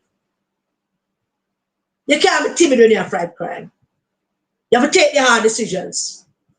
And you need leaders who will take the hard decisions. Leaders who will consider all things and come to one conclusion. A minister, a prime minister, a chief of security, a commissioner of police, a chief of army, and there's only one thing and one thing only. What do I need to do to keep the citizens of this country safe? What do I need to do to make sure people can go to work and feel safe and produce and build houses, build schools, to make children go to schools and learn and come out to be good citizens? What must I do to create that blanket of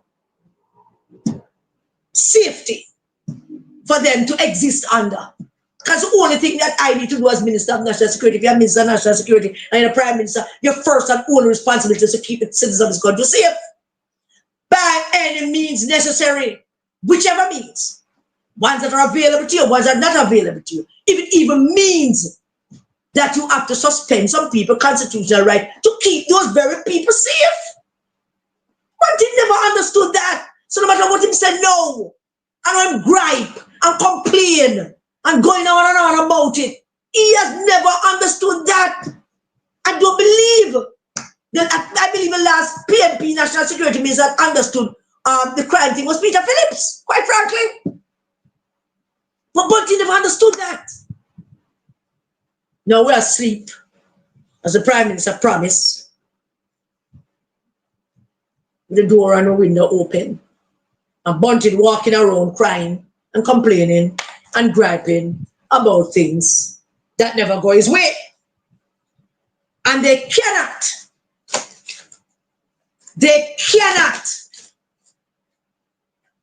celebrate the successes of this crime plan by this government. They have a hard time to celebrate it. They cannot go on a public political platform and say, I am so glad to see you all here tonight. And you all can go home safely whenever time we finish. It's not our plan. And I want to be this and I want to be that. But we want to commend the security forces and the ministry. If you don't want to commend the minister and the prime minister, for how things are, they can't celebrate it. I don't think them love it. I don't think them even like it.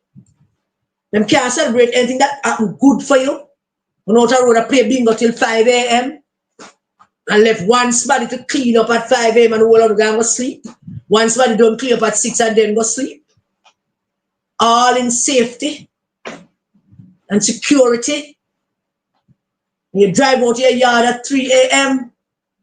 You go mob your war, reach down there by 6 o'clock. You take your time. Do you hear them celebrate that? Because they feel if they celebrate anything good happening to you, the government might get the credit for it. But it don't matter, does it? Does it really matter? It shouldn't matter. Look how Peter Phillips going to Parliament and talk about how the government policy is working, and we should keep it. And we shouldn't let some look egotistical man coming about them want to change nothing. Because this is the way to go. And Peter Phillips going to say choose Jamaica. Peter Phillips do that. And had he been leader of the opposition, he would have said what is right about it. He wouldn't beat it down if it's right. He would have praised the right part and beat up the bad part. But this man, he can't find a balance to celebrate what we have that is good. But he wants to lead us. But he wants to lead us, but he wants us to be safe. Because by not celebrating it, what Bunting and Mark Gold is pretty much saying is that they would have liked to see the crime go out of control. They want to see the criminals them rise up. So them can come forward with some flimsy crime plan and tell you that them can fix it. And you, some of you will believe them. Because you don't read. You don't dig for information. And so them fool you all the time. Bunting. He was Minister of National Security when woman tie him up with her panty down Portland. The woman tie him up with them drawers and take away money and whatever else. I mean, it's not a bad thing to be tied up.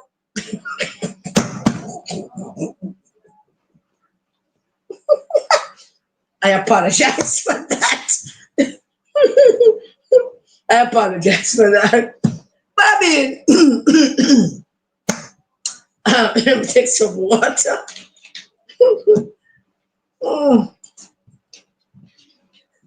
Let's be clear. Let me back up and be clear. I am all for anything sexual. I'm all for it. So if you get some woman to tie up with them tongue and do whatever with it, it's fine. Enjoy yourself. But as a Minister of National Security, the woman them tie you up. It was that bad that them tie you up and take away your money and God knows what else. It was, well, I know it was good for you, but I mean, that's the security you want to provide for us? Well, you couldn't even provide for your damn self? Huh? Huh? You couldn't provide some security with 3 women? You and 3 women? And you couldn't provide some security for yourself? Yeah? Someone use them tongue and pretty much render you hopeless and powerless as a Minister of National Security. And you want to come lead me again in Minister of National Security business? I don't trust you with that. Nobody's going to trust you with that. Go and have your fun. Find as much money as you want to tie up with them tongue and do whatever. Enjoy yourself. Call me too if you need any help. But we don't want you have that. We don't want you have the what you call it? We don't want you have the nuclear button anymore. Because you can't protect your damn self. How can you protect us? You couldn't protect yourself. And you want to be our national security minister again. I have so much things to say. You have so much chat. You have so much chat. Nobody don't like you. Nobody don't want to hear nothing from you. Not a soul don't want to hear nothing from you. Nobody. I don't want you to take it from me, my friend. Nobody don't want to hear nothing from you. Not a thing. Not a thing. So, chat as you may and chat as you must and do whatever you want to do and say what you want to say. But believe what I tell you, somebody don't really have nothing to say to you. And that's about 2 or 3 more things. Two more things, really, that I want to say. Now, the other day, General Murray, who is head of J-Flag, which now call themselves some other thing. It's Pride Month. And that was a good time to talk to J-Flag and the Jamaican LGBTQ community, who seem to believe that their only responsibility is to come out, come issue statement like the other idiots them in a civil society. Everybody getting money to issue statements and to make themselves relevant into things that they have no solution for. So because them have no solution, them issue statements and chat crap, and the news media give them a camera and a microphone, and them chat more crap, and we carry it for 2 days, and everybody listen to them and kiss them teeth, and everybody busy with them. So, as a member of the LGBTQ community, I want to say this. I don't believe that the people who consider themselves leaders of the gay community in Jamaica fully understand what exactly they are supposed to be doing as leaders of the gay community. Now, I know Glenroy very well. And Uno just cock up on yourself in one little part of the country, one little teeny part, one little small group of Uno, believing that you're making any kind of impact in the country. And Uno not. Uno not. J flag or whatever you call yourself now. Uno not making any impact in the gay community. Uno not in no community at all. Doing anything. It's just a small group of Uno out there. Get the money, keep one party, go on with excitement, and then somebody says something will come out, come issue statement, and will believe on some kind of big crap. Uno not. Uno is ineffective and inefficient. Uno don't work the paper on the right hand. Uno have no use to the gay community in this country. No use. And were it not for how small the world has gotten and how connected we are as global citizens, were it not for that, the gay community in Jamaica would not have been as secure as it is, were it not for that. What do I mean by that? I mean that in communities and families, there are more tolerance in families, more acceptance, more love, more joy, more discussions in families. In communities, people who know each other, people who grew up in communities, who as they are, nobody now run down, nobody will beat them up and lick them down. And that is as a result of us now being global citizens. It's the connections that we have developed because the world has gotten smaller. And were it not for that, God knows what would have happened to the gay community in this country, because we don't know work nothing. I know Glenroy very well. I know you mean well. But we don't work nothing. Why you believe that Mr. Vaz made a statement about some song, and you believe that you must come out and say something and ask Mr. Vaz to apologize for what? For talking about the Chichi Man song? After all these years, after all this decade of where Jamaica has come from to where we are now with LGBTQ rights, that's where you still are? A damn song? A song? For God's sake, a song? Where were you, Glenroy? Where were you? Where was the gay community when Principal Basco was viciously set up and attacked by people in St. Mary, to the extent that the leader of the People's National Party and him General Secretary removed Principal Basco as the standard bearer for the PNP because of that? Where were you? Were you down in St. Mary talking to Principal Basco, having a chat with him? Did you all make some kind of argument to Mark Golden? Where were you? Young people, young gay people in this country, young boys who are just discovering their sexuality, young girls who are facing identity crisis, young boys who believe they should be girls, girls who believe they should be boys. Who are there for them? Because everyone might look for go America. What are they doing, Glenroy? Who's there for them? Who's there for them? Huh? Uno not there for them. Because you don't consider it a responsibility. You don't want to kind of big issues. You don't want to stay on a small corner as a small group of people to keep party, have one meeting and chat crap to one another. Do that little echo chamber that you don't have. And then when somebody go out and talk about a song, you come out and make nice about a damn song. That's your concern? Your concern is a song? But a 12-year-old youth is having problems. Them guidance counselor helping him to come to terms that him feel like a girl. feel like him in a wrong body, or a young woman who has been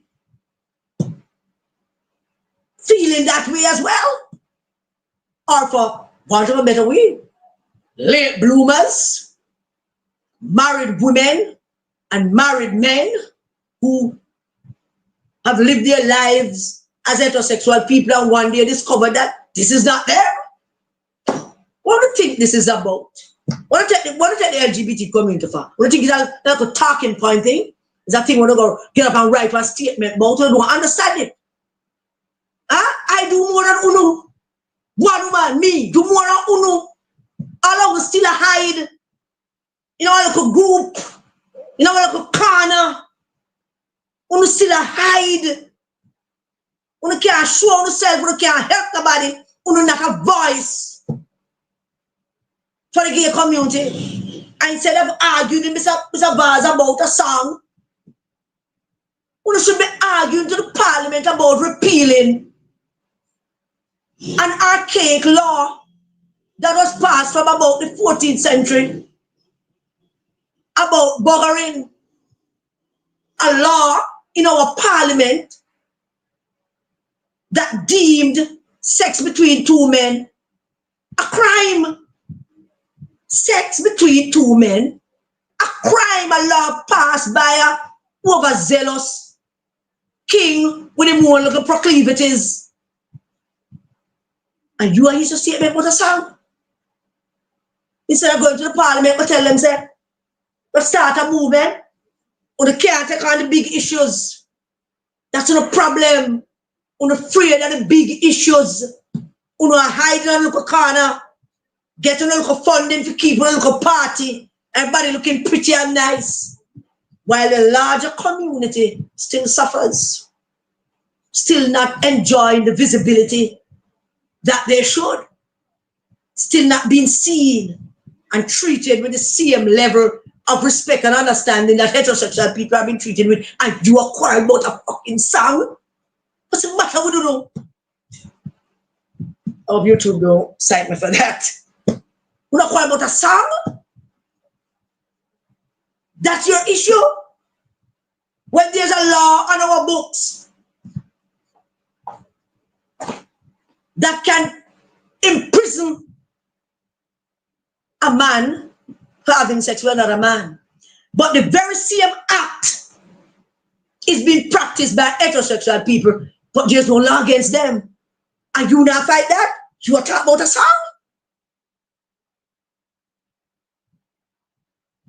You know, liquidate or something?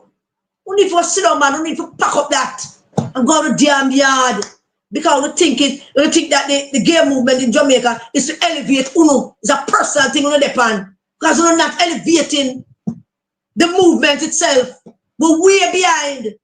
Way behind every other Caribbean countries, way ahead of us. Because of UNO people like UNO. I'm afraid of the big issues. I'm afraid of the big issues. And you're talking about a damn song. And we're not partying in a chichi man yard. So? Song? Talk about the damn law that is still in the books, in our constitution. An act that is more practiced by heterosexual people than gay people. But it can prison gay people while the heterosexual man them can get away with it. Round a back road. And I'll look fuck shot them about the place. I use that several times. I mean, YouTube going to just show me out. All of them look shot them. Where everybody can't do it to their wife, so then go find some other place, cock up some woman somewhere. And man can't go to prison for it, because man and that next man engage in it. But a man and a woman engage in it can't go. Woman agree to woman to, and them not go to prison either. And your concern is a damn song. How ridiculous are you? Who not fight for? Who not stand up for? What? Who not fighting for? What? Who not standing up for? Right here in Pride Month, your argument is about a phone. Jesus help me, Lord. Please forgive me, people. Please forgive me. I ask your forgiveness. I am not. Let me take it back and take it down a little bit. Just a little bit. Mm.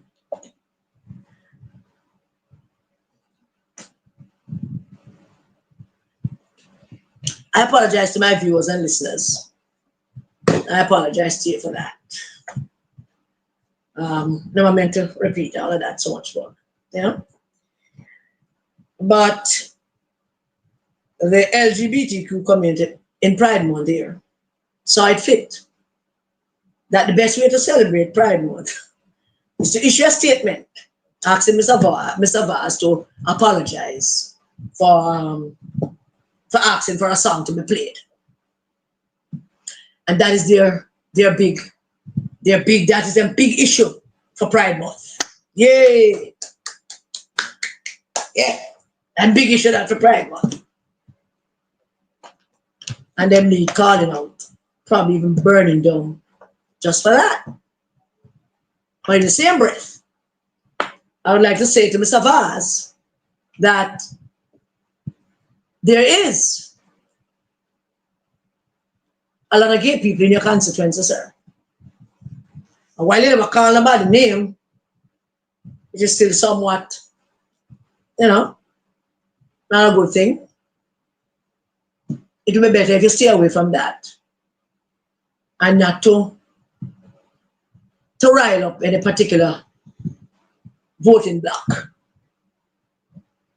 Personally, no issue with no song. Song is a song. In my mind, one man have already paid the price for all the gay, anti-gay, the gay songs and the anti-gay songs. That man is Bojo. He paid that price already. So we can't live with any song now. Pay the price for them song.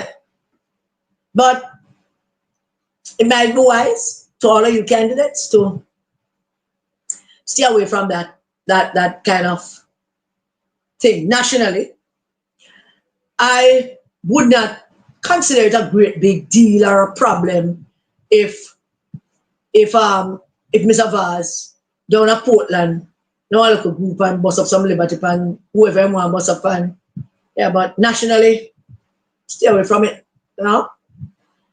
People are who they are, and people shouldn't get beat up for who they are, for living their own authentic self, or for being gay. Because we beat up straight people all the time, but we not beat up because they're straight. I really should beat up straight people. How would they know we're on the straight? That must be boring. So how we not beat them up? We not have that trouble to make a song off of them. So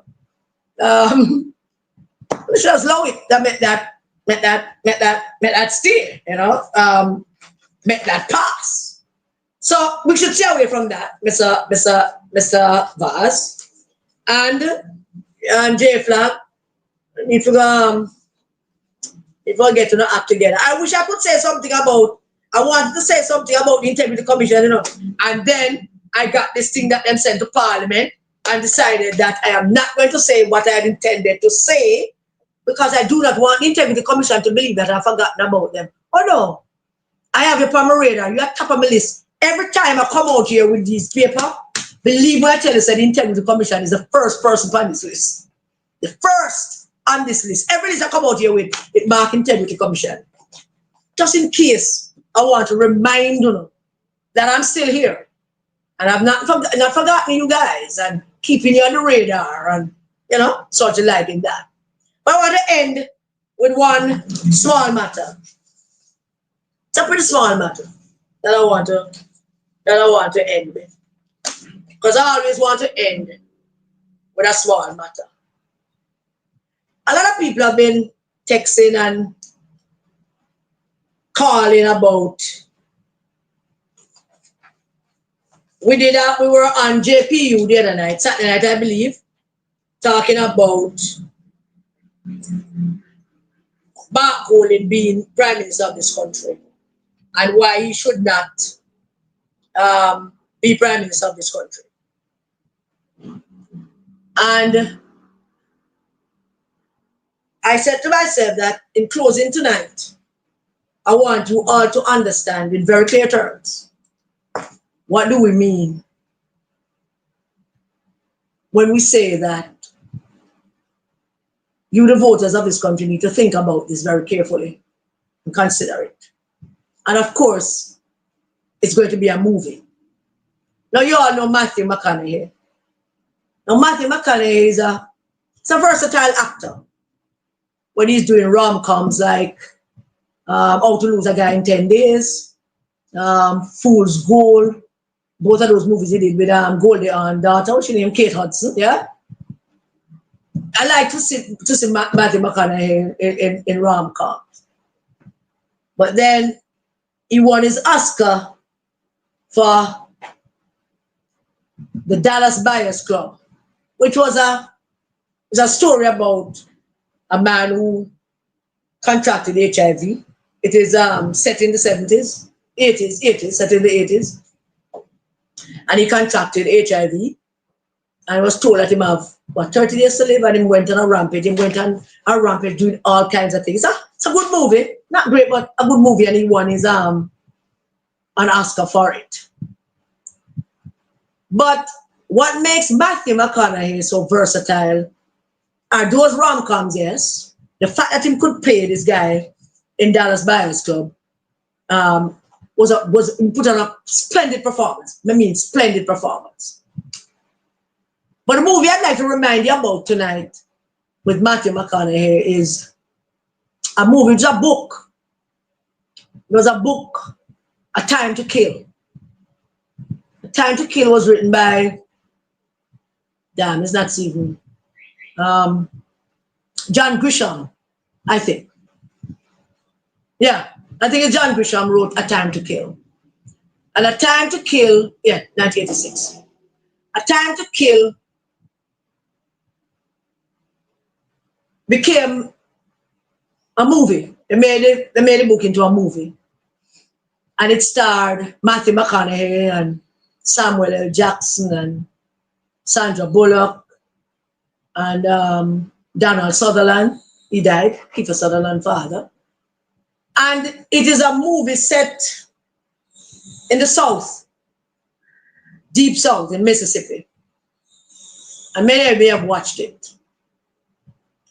It's a movie of two white men, drunk, disorderly, dons, real swamp people,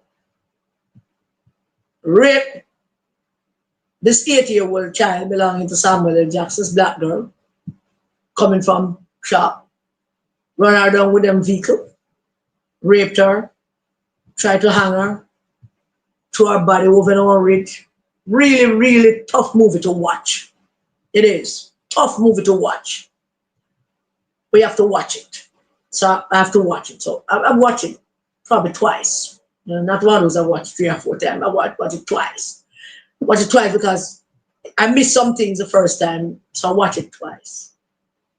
And in the movie, Matthew McConaughey was absolutely brilliant.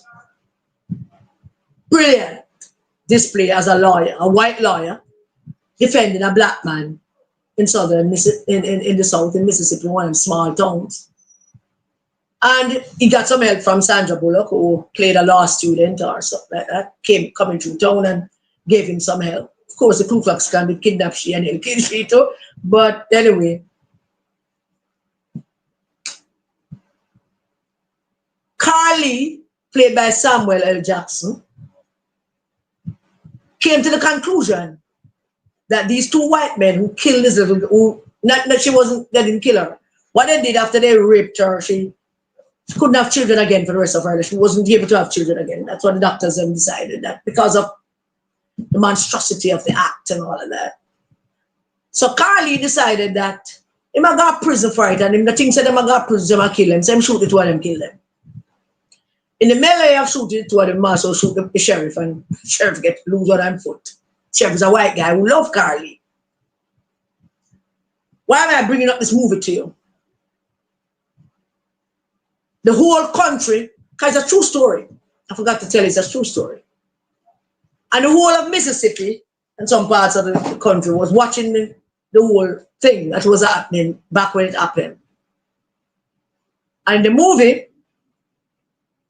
Matthew McConaughey, in his closing argument, did something absolutely, totally brilliant in terms of a law strategy, a defense strategy, a strategy to reach the heart and soul of the jury that is made up of 12 white people. Matthew McConaughey laid out the facts of the case. And then he turned to the jury and he said, I would like you all to close your eyes. And then looked at him and said, please go ahead, close your eyes. Everybody, judge, everybody close their eyes. Everybody, if you watch a movie, close their eyes when he asked them to. And while their eyes were closed, he replayed what happened in an emotional kind of way. He said to them, I want you to imagine this with me. Come with me and imagine this with me. Imagine that you have your 8-year-old girl, bright future ahead of her. Send her to shop. She got the groceries.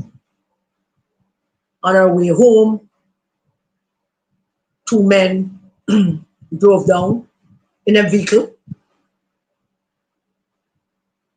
run her over, and she dropped the bag and eggs and everything and she ran, and them drive her down, and they catch her. And he said, imagine with me, they ripped off her clothes. And I got through it in a very, very detailed way. And one climbed on top of her, killed her innocence. And then another. When they were done, they took her, hung her from a tree. When the tree thing snapped and she fell and she rolled down the hill, damaged, badly beaten, left for dead. And he came to the end of that part and he paused because everybody was crying by then.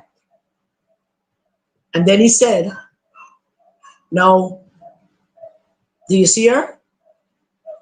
Can you see her body lying there, almost dead, bleeding? Do you see her? Can you see it? And then him drop the bombshell. Let him say, now, imagine she's white and everybody's eyes pop open wide, filled with tears. Everybody. Of course, Carly was not guilty. They voted not guilty. Because he figured that the only way to get that verdict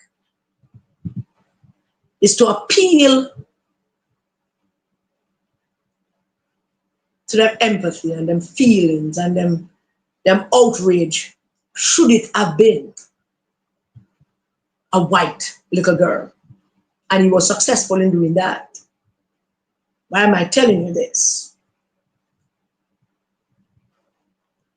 I don't want you to do it now. I'm not going to play that with you with Matthew McConaughey. But I would like for you to, from time to time, just close your eyes and think for yourself and say to yourself, I'm a Jamaican. I might not have been through all the things that my foreparents went through. I've read it. I've seen it in movies. I've read it in books. Read it in history.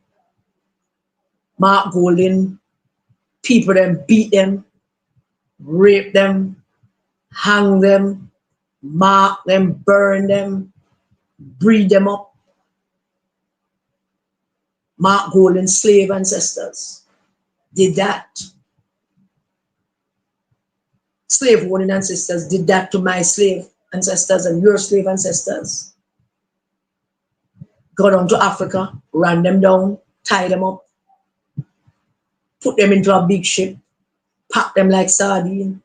They died at sea, then throw them off. They brought them to various places, England, America, Jamaica, wherever. They put them on stalls and put them for sale. They took away mothers from daughters and sons from fathers and separated them to make sure they break the bonds of family from them. They raped them, Mark Golding ancestors. Rape, abuse, hang, beat,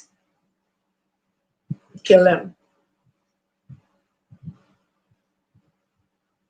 And after they did all of that, when they were set free, took their lands, left them with nothing, and continued to enslave them mentally, psychologically, financially, educationally.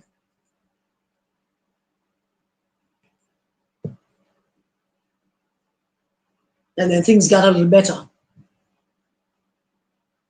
And our grandparents had it a little better. And our parents had it a little better. And slowly we moved from that to where we are now.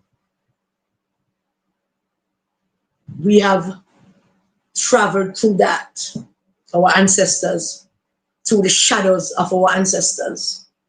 Every time we stand up, we feel them reaching out to us, them touch us. Every time danger is lurking and we are safe, it is them. Every time we feel like we're failing and something reach down and help, it is there. So we feel them and we know. We drink it in. And the memory of that suffocates us sometimes. And you must think about it. The memory of that suffocates us sometimes. Make us immobile sometimes in terms of moving forward and getting over certain things. And then now, we are at 2025, hundreds of years later. And the great-great-grandson of that slave owner is now proposing to lead us.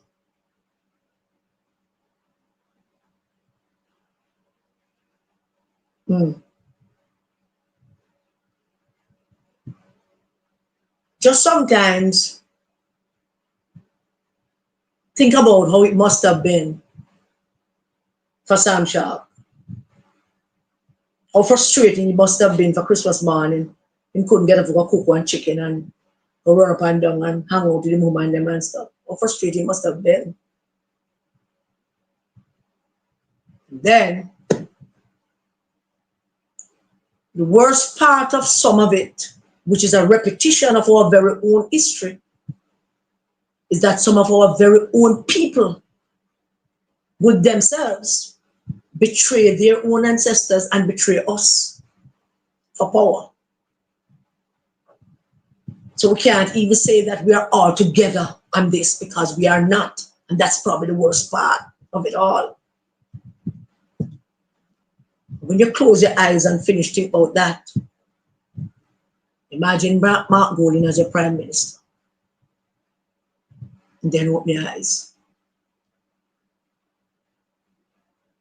And that's all I want to leave you tonight. As to why Mark Golding should not be prime minister of this country. And why every single one of us have a responsibility, a duty to get every single person we can to understand the significance of all of this. And remember that we do not vote for prime minister directly. We vote for members of parliament. And if we're soon given a list of those,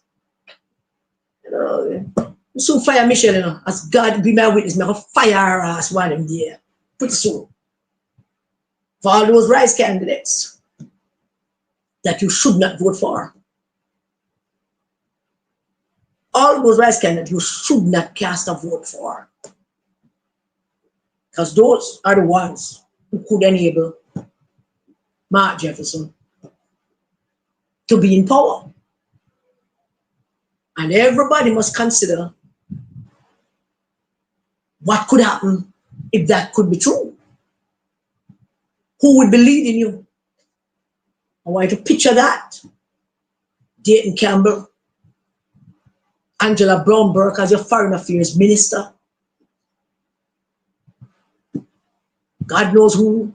The Rasta man as minister of education. God help us all. And the way Skengy Magwan and the road tour and with motor vehicle tour all over the central west Manchester. It seems like it's that Donovan Mitchell run is him. There must be a reward for him. Next thing you know, we have a Senator Skeng. Think about all those people who are going to be leading you. Should you decide that you're going to place a vote for some of these people and end up with being led by your inferiors. Try and imagine that will come in from foreign affairs ministers, KD Knight, some lovely foreign affairs ministers, I can't remember them now. But can you imagine trading in Mrs. Johnson Smith, Angela Brown Burke? Just imagine it.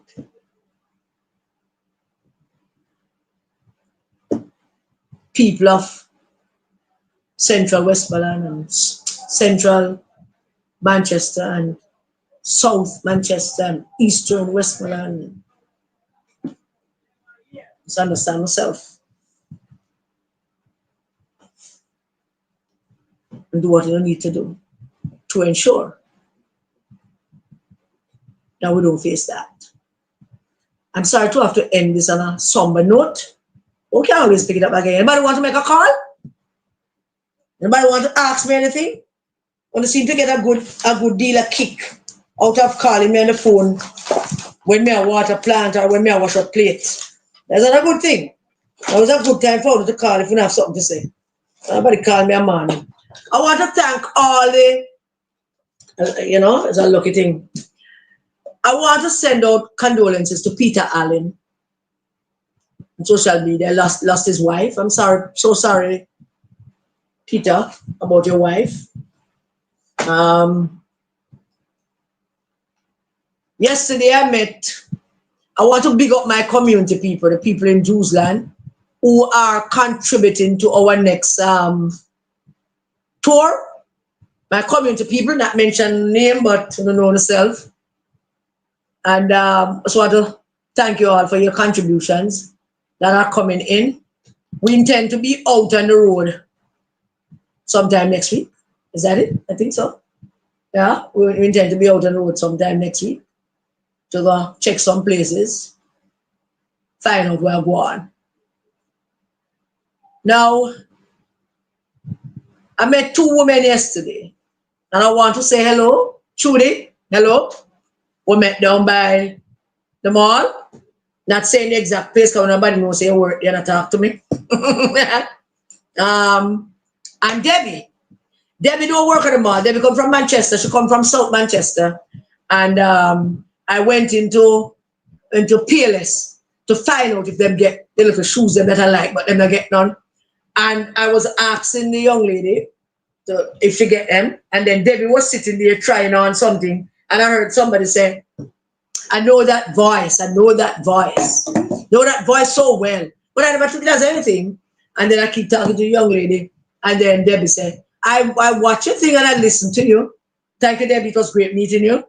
Debbie said, she live in, so Debbie said to me, say, it's Manchester. Come from Manchester. I live in Manchester. I vote.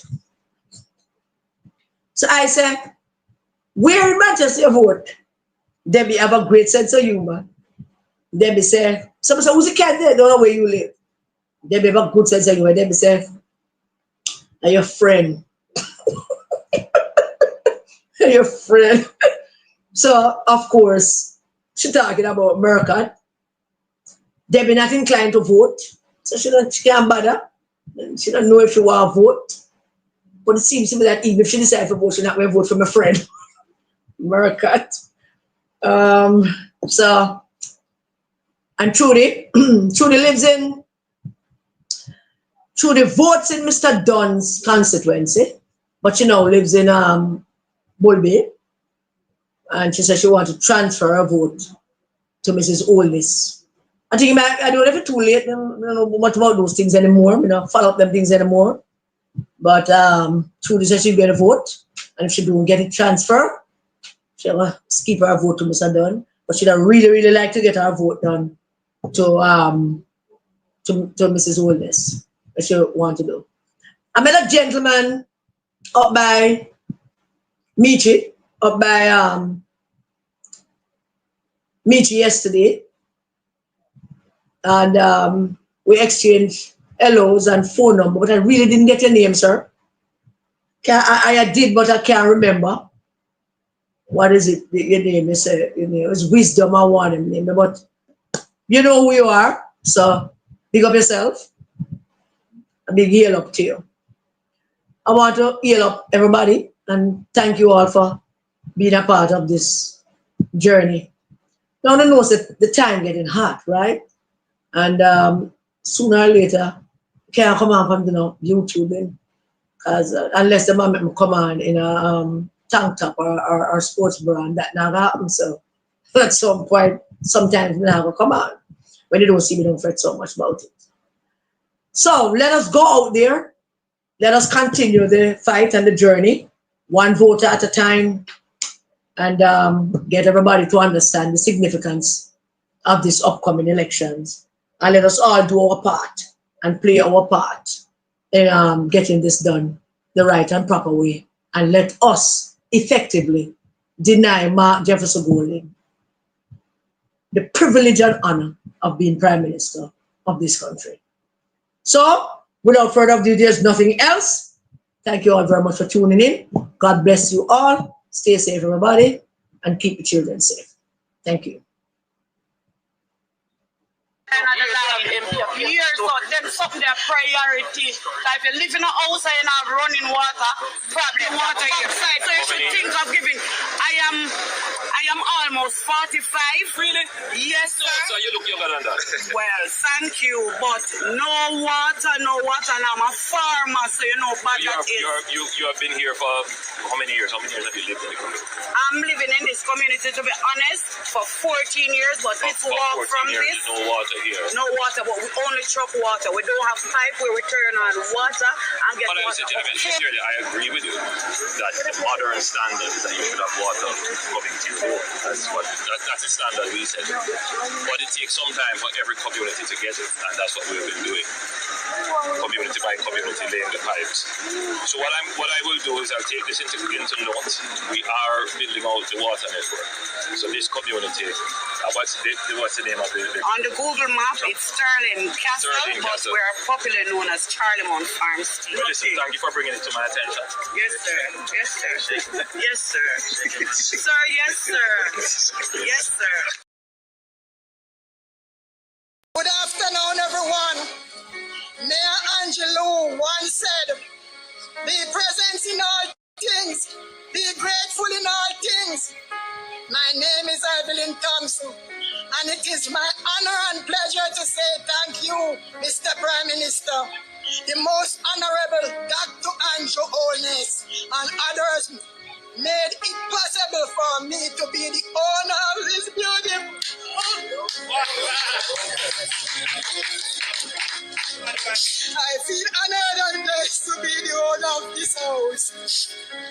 May God continue to bless you as you strive to make us happy and to make Jamaica a place to live. Thanks again, sir.